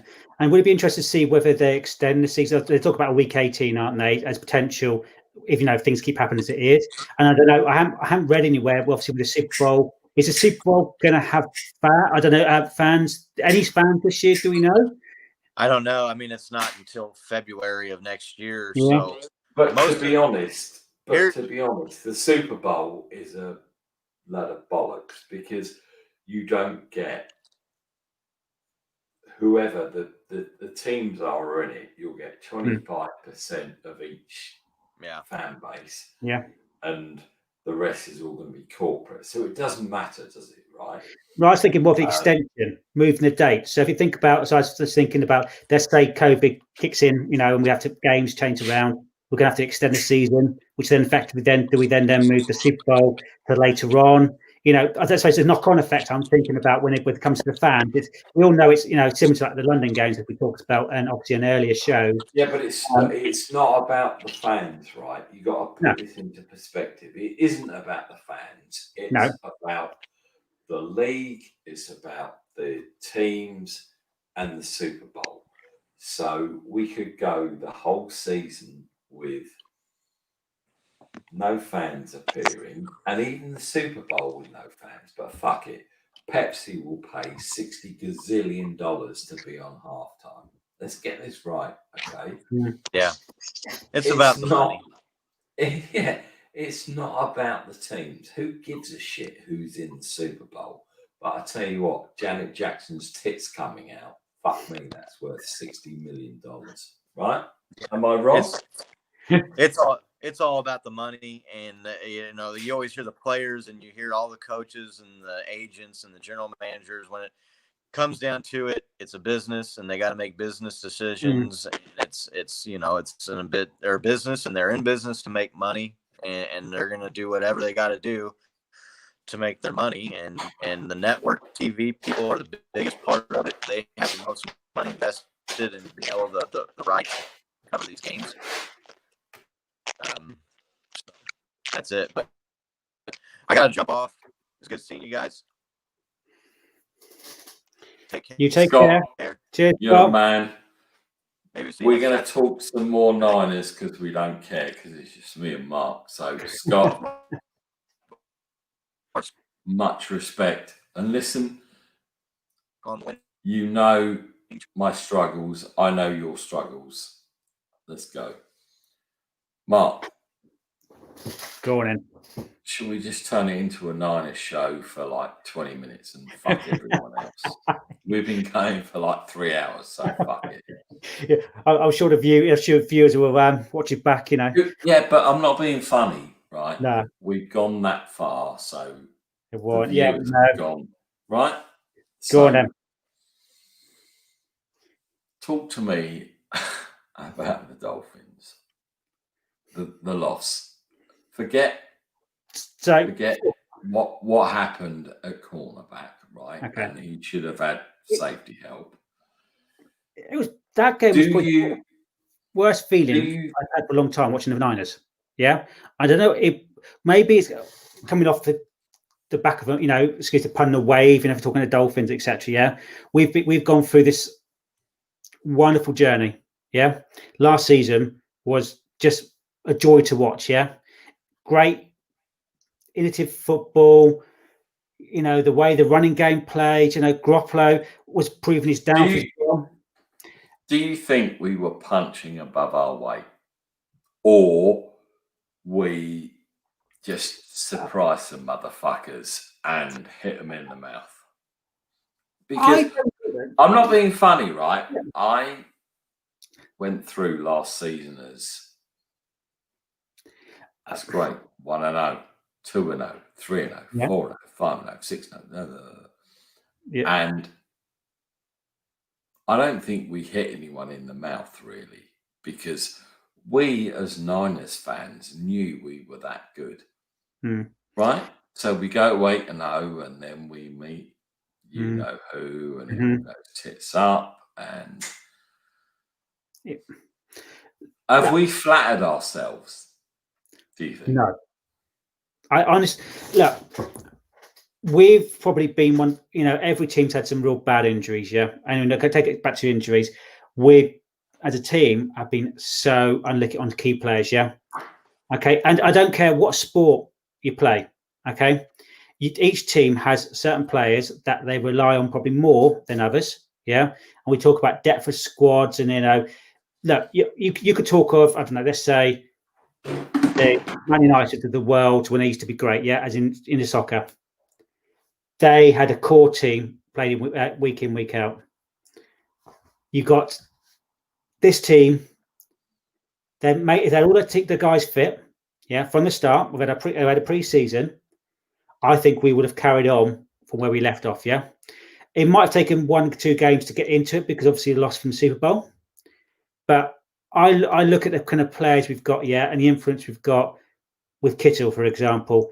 Now, maybe he was slightly distracted trying to get his deal over the line. That could have been something that was, it's like in the dressing room. Okay, you don't know what goes going behind, but they're a young team, the hungry team. I think we've got issues. I think DeFord is a concern to myself in the sense he's injured too much. And how's that affecting the D line now? I don't know.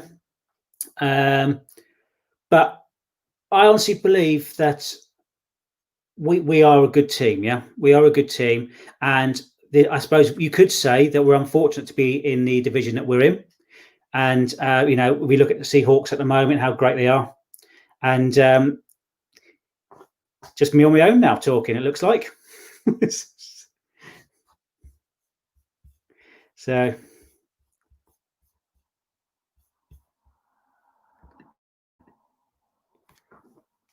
Well, what we'll do is see if Nick comes back on.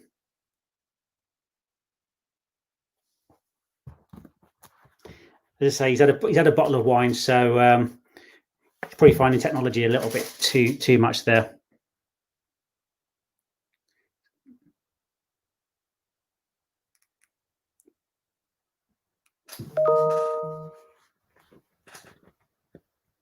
Oh, hey, good news! I've had a quick tweet, but he is coming back on, so he's trying to sort out his technology side of things as always.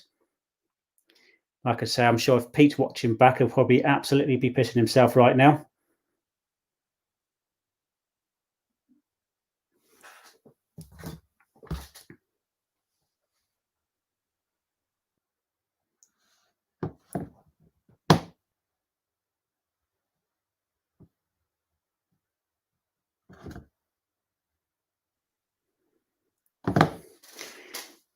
Give it. This is what happens. You see, as a glass of wine talks 49, it gets too emotional.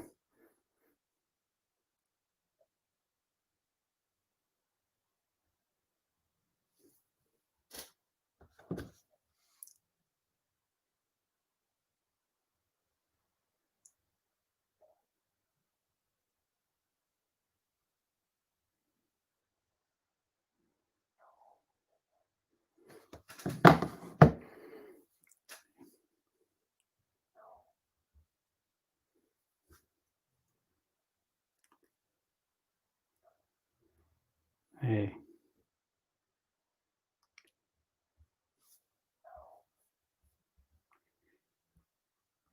I'll tell you what we'll do. I'll pause it for a minute or so.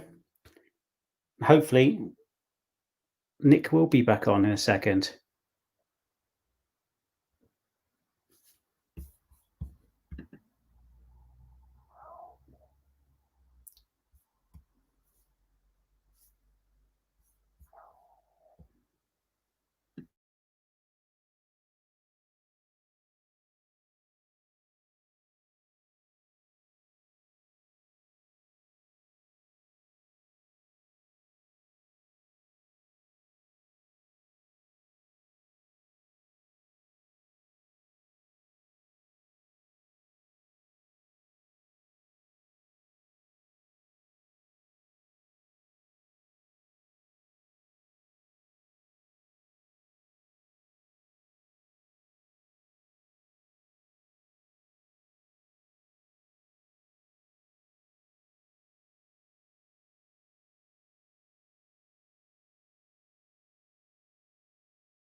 Well, as you can tell, Nick is still having technology problems.